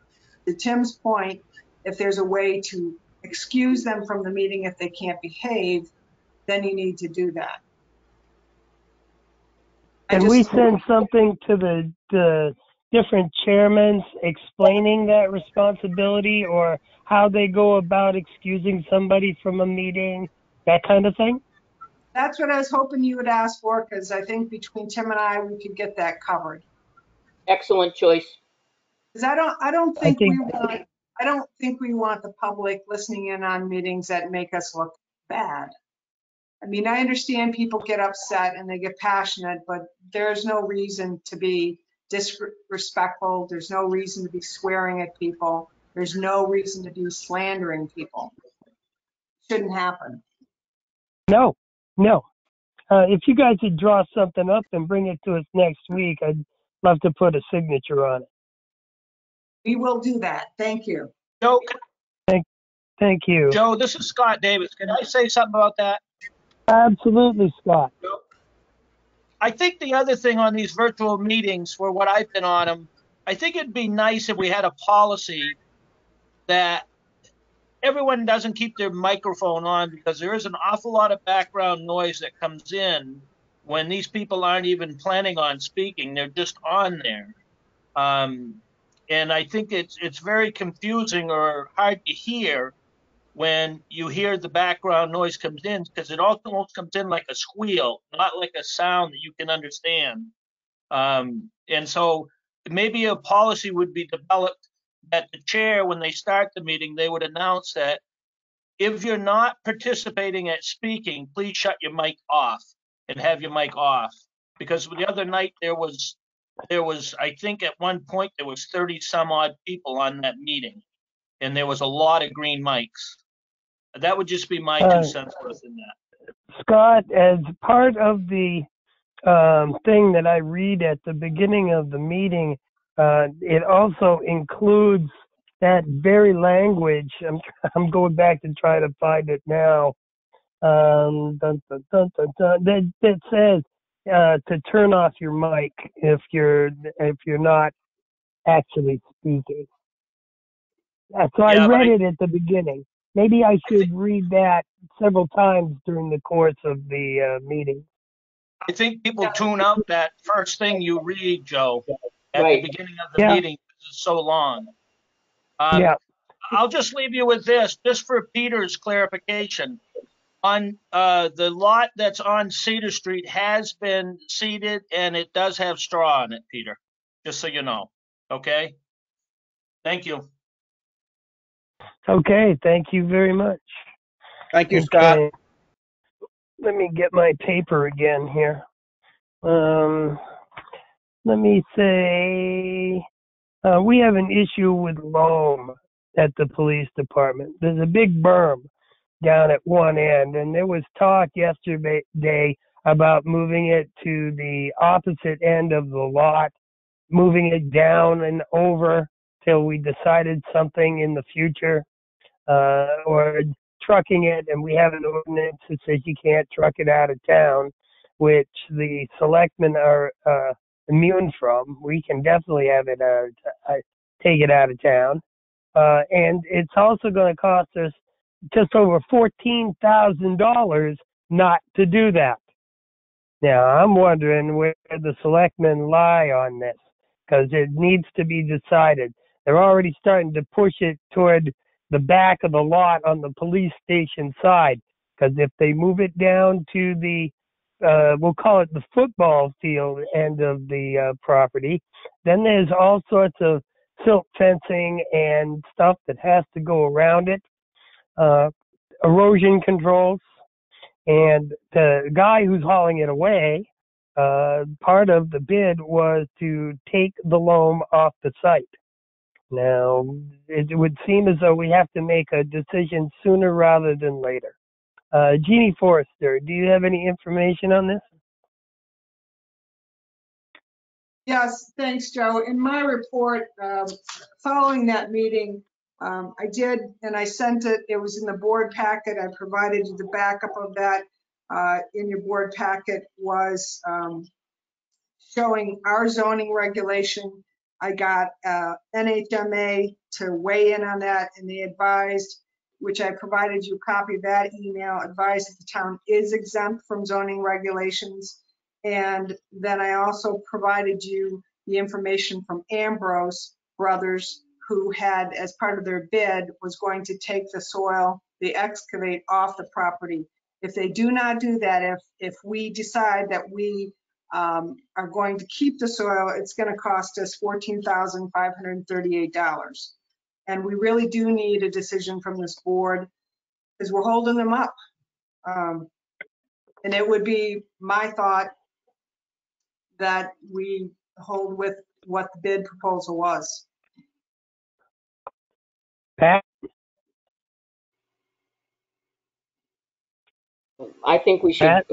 I think that we should hold with what the bid proposal was. However, am I not correct in saying that there is a pile of that loam that doesn't belong to us? It belongs to Parks, and can we just have Highway move that over to the football field, or no? Peter? I'm greatly disappointed because who made the decision to sell an asset that has value? It's in the contract. The horse I is out of the understand. barn. Who made the call? Is that Milestone? Was it the committee? Because they never asked the board. Was Milestone? I don't know, but we signed it. It wasn't the committee. I didn't think so. I'm not too pleased with Milestone. No, we signed the contract. So that horse is out of the barn. So is part of that loam, and I agree with you, Peter, is part of that loam the property of the Parks Department?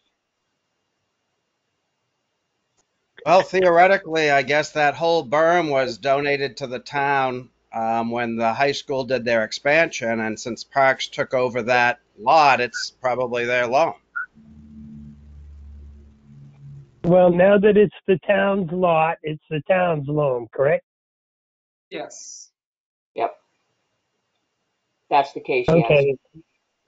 Peter, do you have any feelings on this at this point? I told you, I'm pissed. Well, I'm disappointed myself as well. However, I think saving us $14,500 is the way to go at this point. Because I want to spend we don't have a very specific reason to keep it, especially not at $14,500. No, just keep a tally. This is item 1. We'll see how many more keep coming throughout the process. It's not going to be the end. Well, no, and that'll be an interesting number to see. And Eric. Well, if we had loam built as a berm, but a few years ago, we spent thousands of dollars to level a corner of that field, and we did not. I don't believe we touched that pile of loam. So, we didn't use that pile of loam. What makes us think that we're going to use the next pile of loam? Just truck it out, save the town $14,000. May I respond? Thanks. Peter? Yes, when we leveled the area for the football field, we hired Mike Farrington to do it. We told him to use the loan. Mike decided to go to Edmonds and do it because it was more economical to pay and truck it than to try to screen and then spread it there. That's why he chose not to do it. How about you, John? Let's see, am I muted? No, I unmuted. Okay, yeah, are we going to be able to keep any of that? And my concern is okay, so they're going to charge us $14,000. Now we need to go and redo the football field. So now we're going to have to go and purchase loam back as well as pay for this loam to be delivered to do the football field, as well as any other landscaping around the building. So I guess I need to be a little more clear. Are they taking every bit of loam that they are scraping from that site away? Yes. Jeannie? We won't have any to do the landscaping? We're gonna have to buy it there, so, around the police station and that? No, Jeannie? no, they're excavating for the footprint of the police station and they're leveling it out.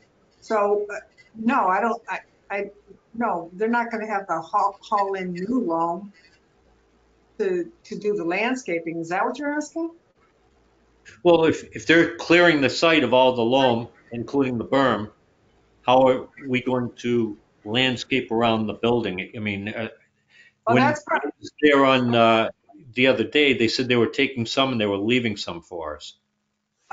no, what they said was that they could look into if we wanted to leave some, they could look into that. But part of their bid is also the landscaping, right, Tim? So I'm sure they've got a plan. Yeah, Pat, yes, Pat's shaking her head yes, or nodding her head yes. So part of the plan was to do the landscaping. So I'm sure they've got that all covered. Okay, so they would only be removing the loam that's currently placed on the footprint of the building and the parking lot, right? Oh, Taking away the berm, John. yes, Even if it's not anywhere on the footprint of the building or the parking lot. it It is is on. on the footprint of the building. It is, John, it and they're is on taking away the berm. Right. That is part of the They footprint. push some to the end, down, like beyond where the parking was right now. Maybe that's their loan for landscaping. I don't know. But the berm is still there and they're waiting on what are we going to do with the loan? But wasn't that really nice quality loam too? Well, It apparently was, there's and a screening problem. it's been piled Peter? for so long you'd need to rescreen it. But we also have a field we want to put back that looks like we'll be spending tens of thousands to bring in loam to do that in a year or two. And that's just for the material, not the labor. Well, it's going to cost us almost $15,000 for loam if we keep that. So how much is it to bring in loam? Backroom deal between the construction manager and one of his cronies. This is exactly perhaps. what I'm talking about. These kind of comments.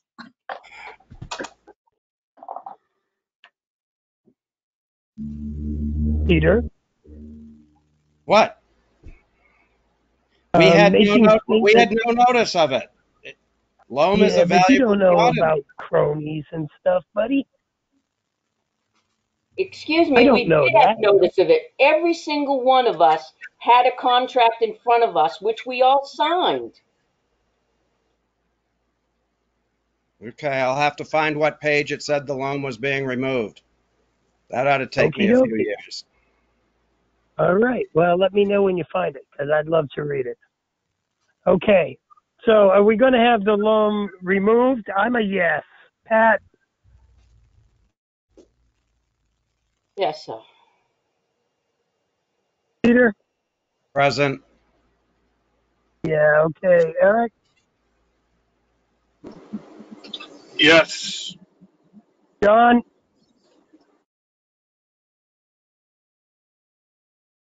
I haven't looked John? into it. Too many questions. I'm going to abstain from this. And then abstain. My understanding of Robert's rules means the motion passes and the loam gets removed. Okay. There's I just want, oh, never mind. No.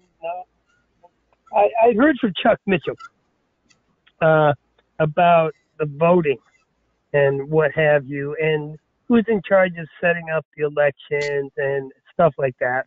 And what do the elections look like in September and November this year? And quite frankly, by the rule, the selectmen are in charge of these venues and the setup and what that looks like. nobody else but the selectmen. And we have acquiesced, so to speak, to other people, whether it's the town moderator or the town clerk, about how these things were going to be set up and what goes where. The town moderator would like to discuss that issue, as well as what are we going to do about in-person voting. He's got some absentee voting information. He's very much with the Moderators Association. And I would like to get Mr. Mitchell to attend one of our meetings 2 or 3 weeks and meet with the Board of Selectmen about that thing. And I just wanted to plant a seed that that's coming up. The Budget Committee Secretary, I'm wondering, and I think I know this one already, but where are we, Jeannie, on finding a new Budget Committee Secretary?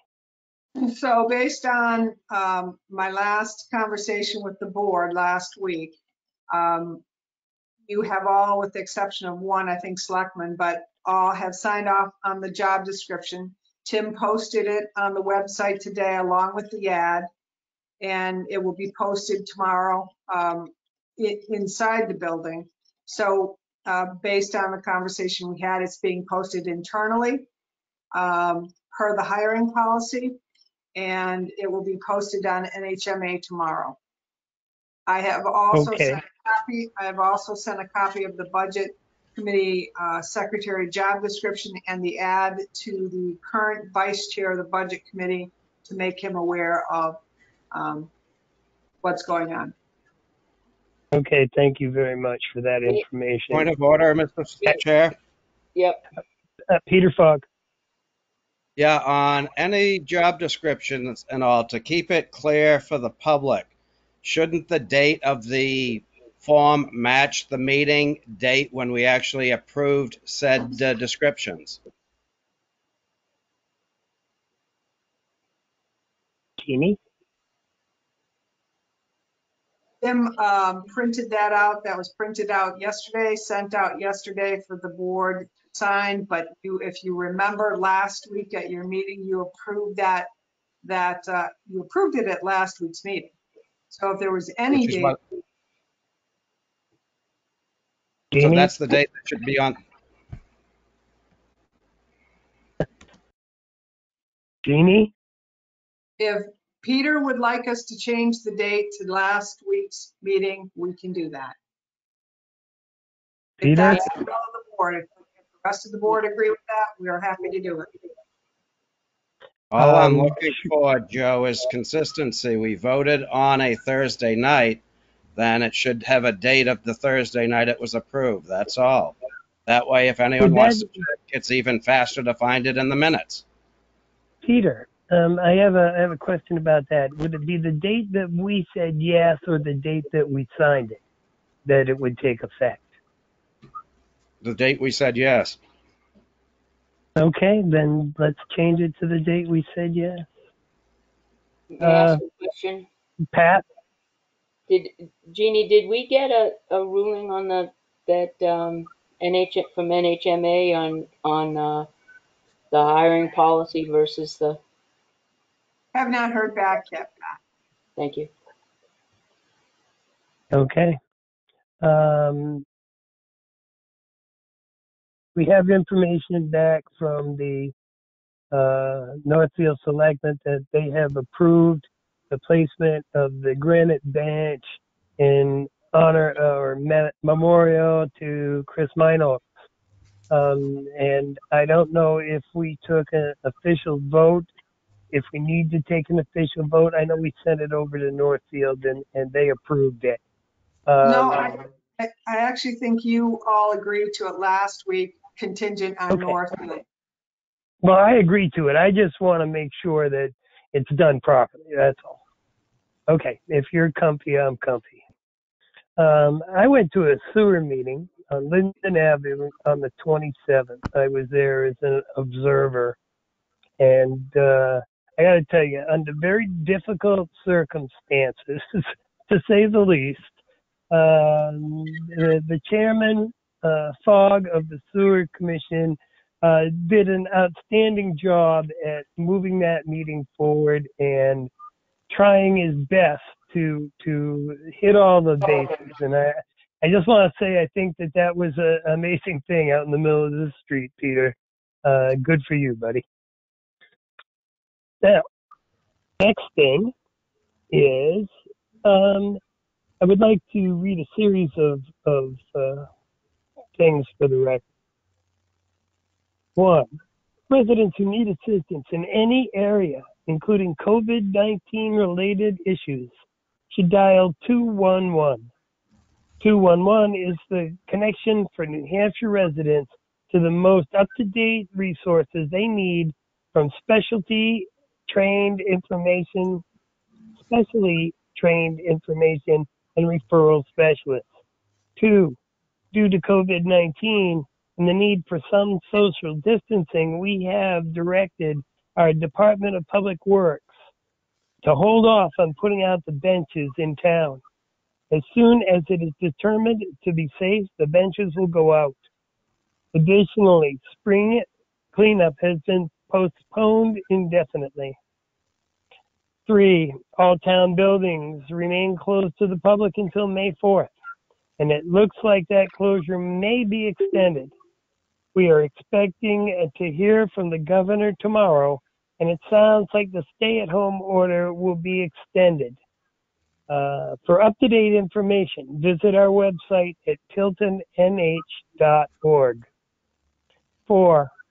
While our public buildings are closed, I am happy to report that our departments continue to operate and services are being delivered to residents and customers. Methods and explanations of service delivery are posted on our website. 5. New to our website, on our homepage, we've added information to keep residents, to help residents report when a street light is out.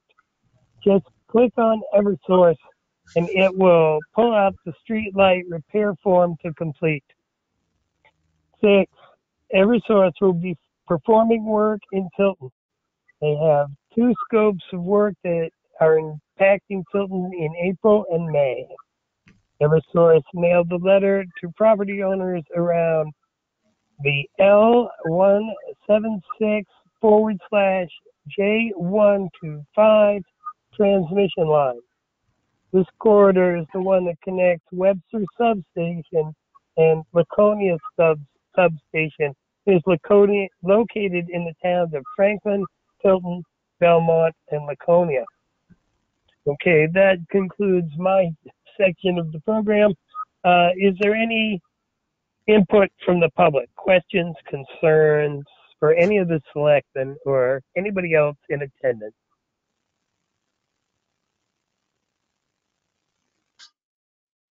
Hearing none. The next item on the agenda is the town administrator's report. Jeannie? Thank you, Joe. So you have my weekly update. Mango, we have a contract from Mango for the new police station.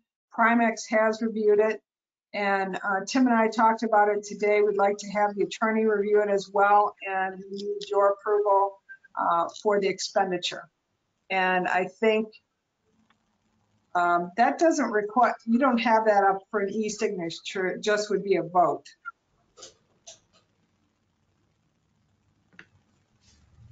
So I'm guessing it would take maybe an hour, 2 hours to look at the contract. Agree, Tim? Yes, yeah, that's probably so.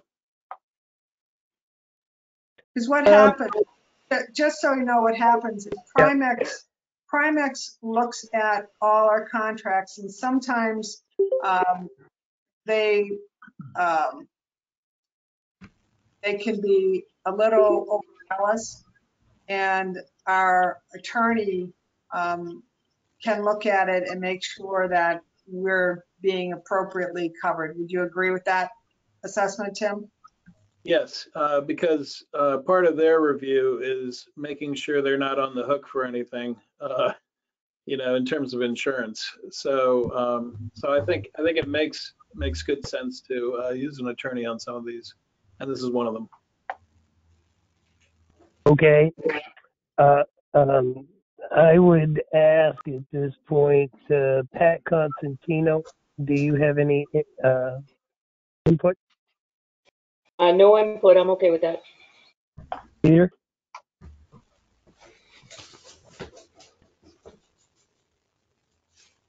Peter? I'm good. Eric?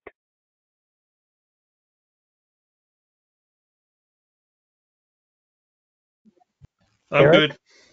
I'm Okay, good. John? Sorry, I was muted. Okay. All right. Thank you. John? I recuse myself on that. Very well.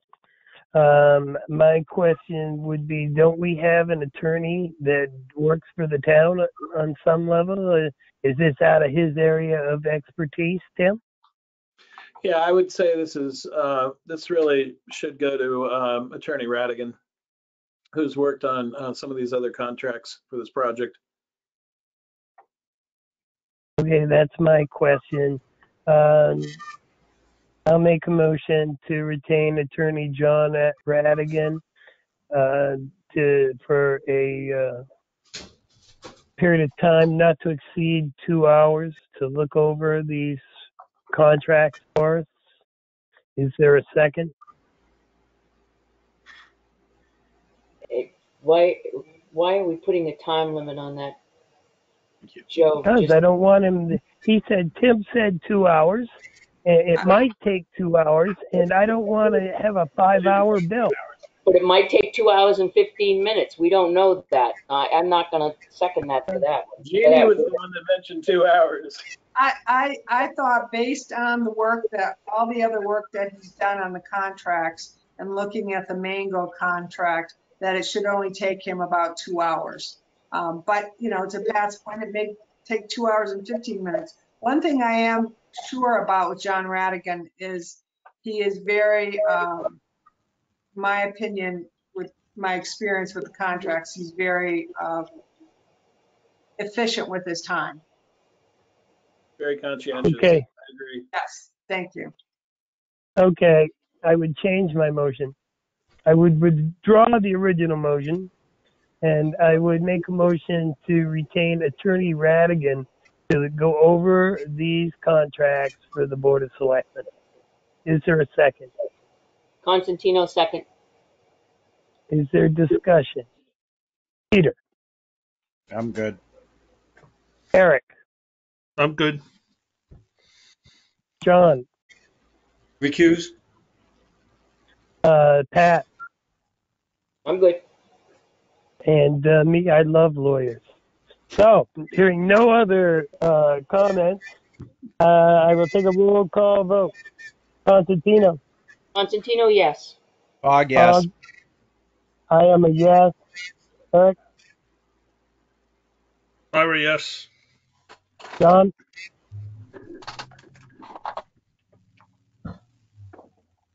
Recuse. Oh, John recused himself. Okay, there you go. I'm on autopilot. Sorry, John. There you go, Tim. Back to you, Jeannie. Okay. The next item under my action is a contract with John Turner Consulting. You remember this is the company that's going to do the materials and soil testing. It has been reviewed by our attorney and Primex, and it's ready to sign. It only has one signature line, so I'm asking the board if somebody would make a motion to approve the chairman going to sign that contract, and I think that Tim uploaded that signature. Mr. Chairman, I'd like to make a motion that the chairman sign John Turner Consulting contract for materials and soil testing, which was reviewed Thank you. by Is there a second? Ira, second. Okay, we have a motion and second on the floor. Is there any discussion? Yes. What's the estimate? Not to exceed 15,000, which is what was in our budget. Thank you. But I think Anybody else? Oh, Go ahead. I was going to say, does the motion need to say that they will subrogate their authority for you to sign? And she didn't use the word subrogate, but she said for me to sign it. Okay, I okay, authorize the chair to sign it. okay, I'm sorry, I missed that. Okay, hearing no other discussion, roll call vote. Constantino, Yes. Yes. Peter, Jessamine is yes. Eric, Ira, yes. John, Yes. okay, the motion passes. Jeannie? Copycat. Hey, may I just interject something? Joe, I've Sure. sent those to you for signature, but just so you know, they came to me as two separate documents. There's one that requires a signature and one other page that requires initials. So those are waiting for you. Please leave it on top of, in the selectman's office on top of the They're in, thing. And they're in your electronic sign now. oh, okay, I'll sign it. Okay. All right. Jeannie? Okay. The next item that I have, just to follow up on the senior citizen van that we have. Pat was able to secure a trainer, a certified school bus driver trainer. We did have our attorney create a waiver and release of liability form that protects the town and protects the certified school bus driver trainer. And so there is only one line for signature. So I'm hoping somebody will make a motion to select somebody to sign this and get it signed. Yeah, I'll make a motion to allow Pat Constantine, subrogate our authority to Pat Constantino to sign this particular form. Is there a second?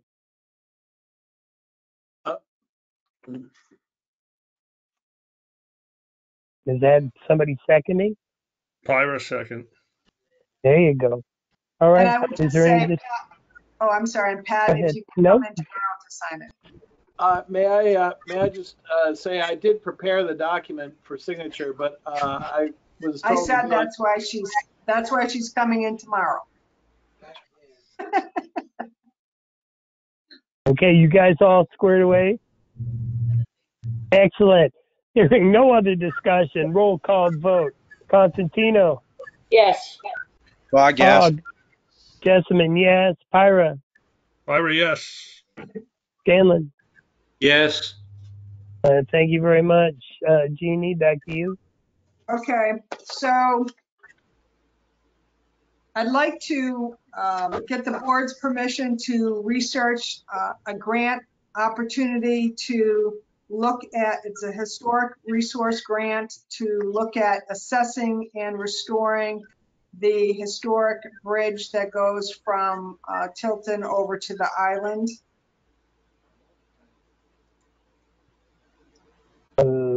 What do you need from us? Yes. Just tell me I can. Yes. Okay, we know where Pat's at. How about you, Peter? I'm fine with it. I'm good. Eric? Good. I'm good. John's got John? a sign up. He's got a sign up, Joe. You can't see it. Yes. Does it say yes? Excellent. Yeah. All right, all right. And you have to write it backwards. Yeah. Oh, is that right? I love it. Okay, there you go, Jeannie. Next.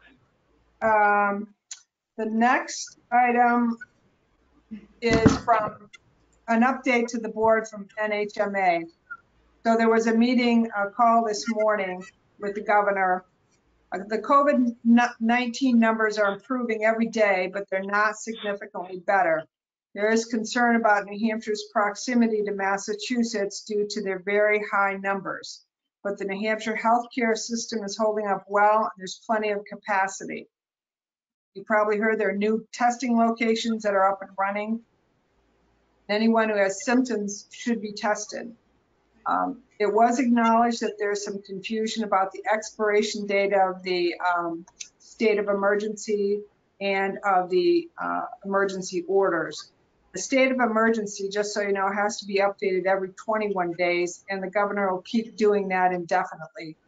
The stay at home expires on Monday. It's likely that he's going to extend that, but with some flexibility to the businesses. There is going to be a press conference tomorrow at 3 o'clock where he will talk about that. There's a question asked about whether CARES Act money would be available before June 30th, the start of the fiscal year. And the answer is yes. The question was also asked about whether the governor's office was looking into TANs to assist municipalities, and the governor said he would.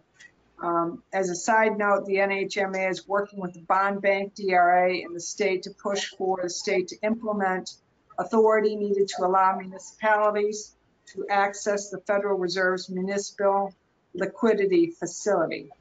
And they say stay tuned for that. Governor will continue the flexibility with 91A relative to these meetings, and the Commissioner of Education is looking into guidance to potentially allow school districts to hold graduations. That's an update from NHMA, and I have two other issues.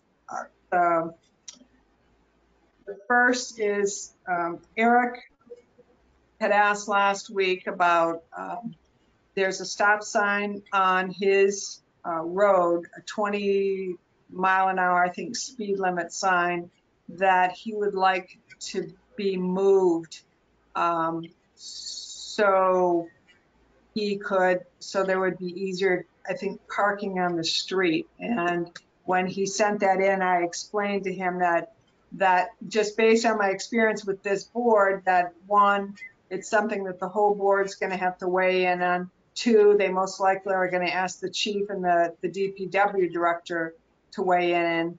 And it was not something that Kevin could just go out and do without everybody talking about it. So that's why I'm bringing it up here. And I don't know, Eric, did I say that as correctly as possible? Yeah, one, I sent it as from my private email, just not as a selectman, but as a citizen. It's just a speed limit 20 sign that sits at my property. I just want to move it 20 feet to the property line. Now that my daughter has a car, it makes it difficult to park off the road, but just getting her in and out of the driveway. So. Joe, may I Pat? So there are rules and regulations about how many feet of 20-mile-an-hour zone, whatever you call it, the rate, has to be from the intersection. So in this case, we would probably defer to Nate Morrison to go back out there and take a look at it. Peter? I'm good waiting to hear back from the department heads. Yeah, I think that we should send the department heads to make sure the sign's in the proper place, and or if there's a place they can move it that still complies, that provides the property owner release. Right. How about you, John?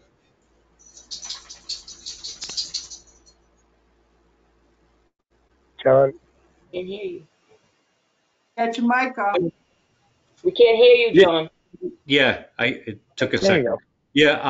Yeah, exactly what Joe said. And I can understand the residents' concerns, and it would be more suited to be towards the end of his property. And if it can be, I'm for it. Oh, there you go, Jeannie. Okay. Joe, I'm still on the phone. Yes. Oh, geez, good. Yeah. Hey, Joe. So if the sign, the way we recommend speed limit signs is that they be like east, if it was an east traveling road, east of a road that enters onto that road. So that way there, someone could, if someone was to make a right off of Spruce, as long as they saw that sign, would be able to enforce the speed limit there. And so just knowing that area, I don't see it as being a problem moving it back to the property line. I think it's something we can do. I'll certainly take a look at it if you want, but I think Please. just from what Eric's saying, I'm okay with it. Okay, thank you very much. If you could go out there and talk with Kevin or whatever it is, after you guys come to a conclusion, I would say that we could move forward, whatever the recommendation is. Jeannie? Okay, the last item I have on my list, one of the things that you budgeted for in 2020 was money for the 150th celebration. One of the last things that we were going to do was put banners up. And because we're past that, the committee met the other day and they would like to put up American flags on the poles in the downtown area, approximately 50 to 100, depending on how many we can get for that amount of money. So, and then there would be some funds left over that they're essentially waiting to hear what's going to happen with COVID-19, because it may very well be that this goes into the summer and we won't be having any kind of celebration to end the 150th. Well, that's sad. I would be a yes on the flags, and the flowers are starting to look great. Yeah. Pat? You said on the polls? Yep. Do we have the permission to do that? Yes, that was a long process, but we got the permission from both Eversource and the other one? So they're going to be similar to the banners? Consolidated. No, they would hang diagonal, flags. Thank you. I'm all for it. Peter? I'm fine with it. I'm a yes. How about you, Eric? I'm a yes. John? Yes, I'm just curious, are these American flags or are they the 150th flags? Or American flags. I'm good. Yep. Okay, there you go, Jeannie. Great, that's it for me. Yay. At this point in the program, we're on other business. Is there any other business to come before the selectmen here this evening? I have one other question that I'd like to just bring up. I know we talked about it quite a while ago.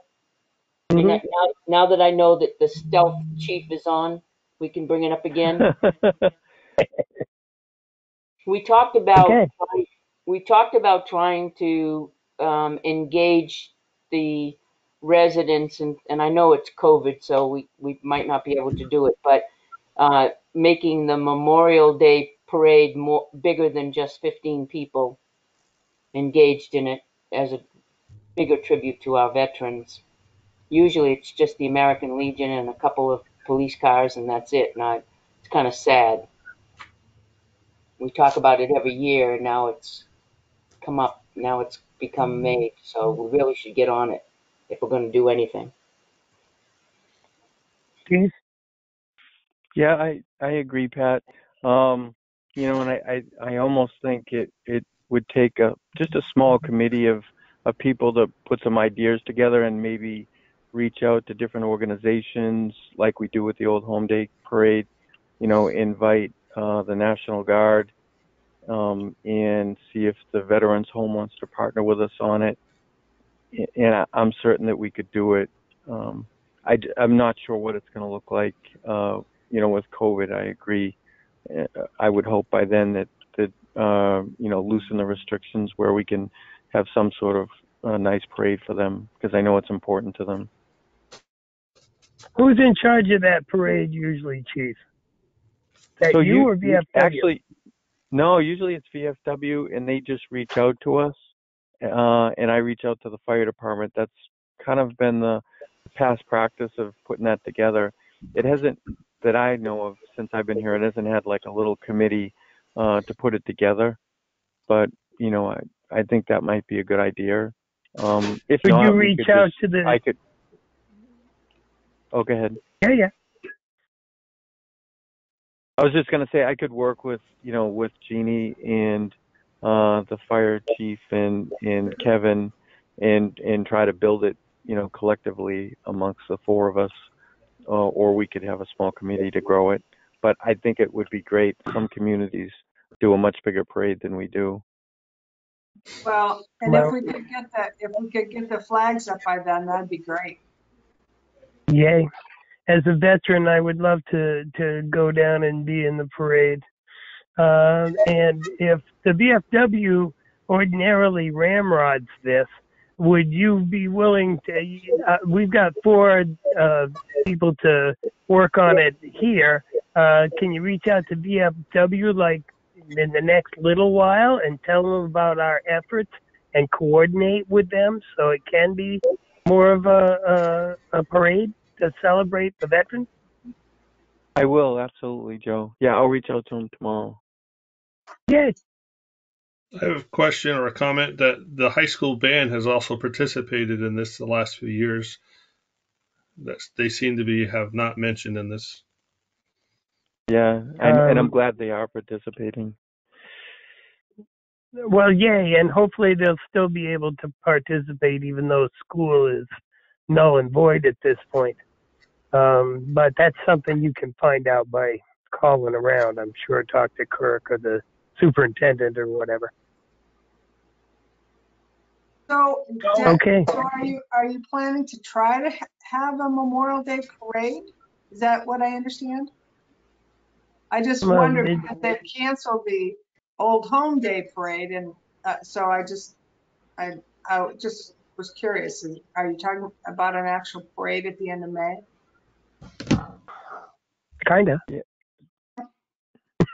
I don't know if it's possible, Jeannie, but if we don't do some legwork, if it turns out that the governor uses the restrictions, or if it's possible, if it's feasible, I see. I don't know if it's even possible, but if we don't call around and ask, maybe the VFW is already canceled. I don't know. So we can find out. Joe, can I ask a question? This is Scott Davis. Scott Davis, go. In regards to those American flags on poles, do they have to be on lighted poles? Because I think there is a regulation about, I think with the American flag that it's supposed to be lit at night. That's the only thing I was wondering. Yeah, well, I know that there is some regulation, but I can tell you in a lot of the communities throughout New Hampshire, the smaller communities, I think of Ashland, I think of Merida, they have the flags, and we're talking about the small little flags on an angle. They're not lighted. Guilford has it too, all throughout the village. Can we make sure we're good on that before we put them up? Yes. I would like to make sure that it's officially good. I know other people are doing it, but because other people are doing it doesn't mean we should be necessarily. So I'd love to get something up there.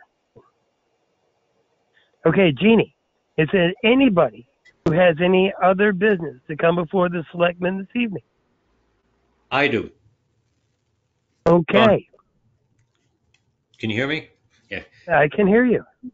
Yeah, I sent a little a note out to people, and I was going to bring this up, but I think it would be a good idea at this time that we should try and get some interaction with some of the business owners that are in town, especially in the downtown district and that area that have been affected by the COVID, and see what their thoughts are, how long they can last and still reopen. And what type of things that we could possibly do to assist them, and maybe pass on some of that information also to the governor, and that how Tilton businesses will survive after this, and see what can be done. Jeannie, would you like to address this? Yeah, I sent out an email to all of you earlier today. I'll just read the email. as a follow-up to an earlier email conversation regarding the business community, I wanted to let you know that approximately 2 weeks ago, I started reaching out to the business community to see how they were holding up under the COVID-19 crisis. Tim and I are planning to meet with the businesses, but before that happens, I think it's important to see what our position is in terms of revenues and expenses. I want to be cautious that we don't raise expectations about what we might be able to offer. That's why Tim has been working on providing you with accurate information about where we are and where we may be headed in terms of financial stability. I have talked to businesses who are looking for relief.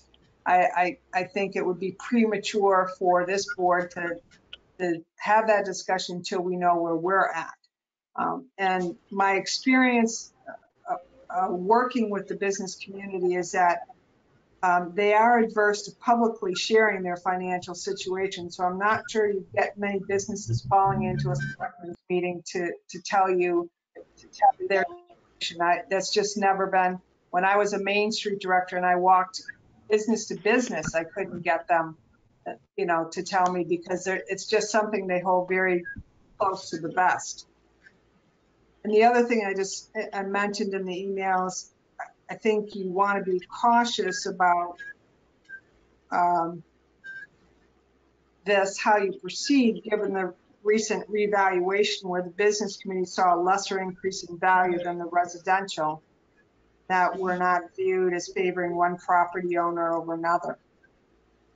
Because you remember that was, I think, a point of contention during the revaluation, that the residential properties went up, increased in value more than the businesses. And I know the businesses are hurting. We have been talking to them, but I just I think that we need to be cautious about what we are able to offer them. You ask the question, and then there might be an expectation on the other end that we can do something that maybe we can't. Does that make sense? What I'm saying?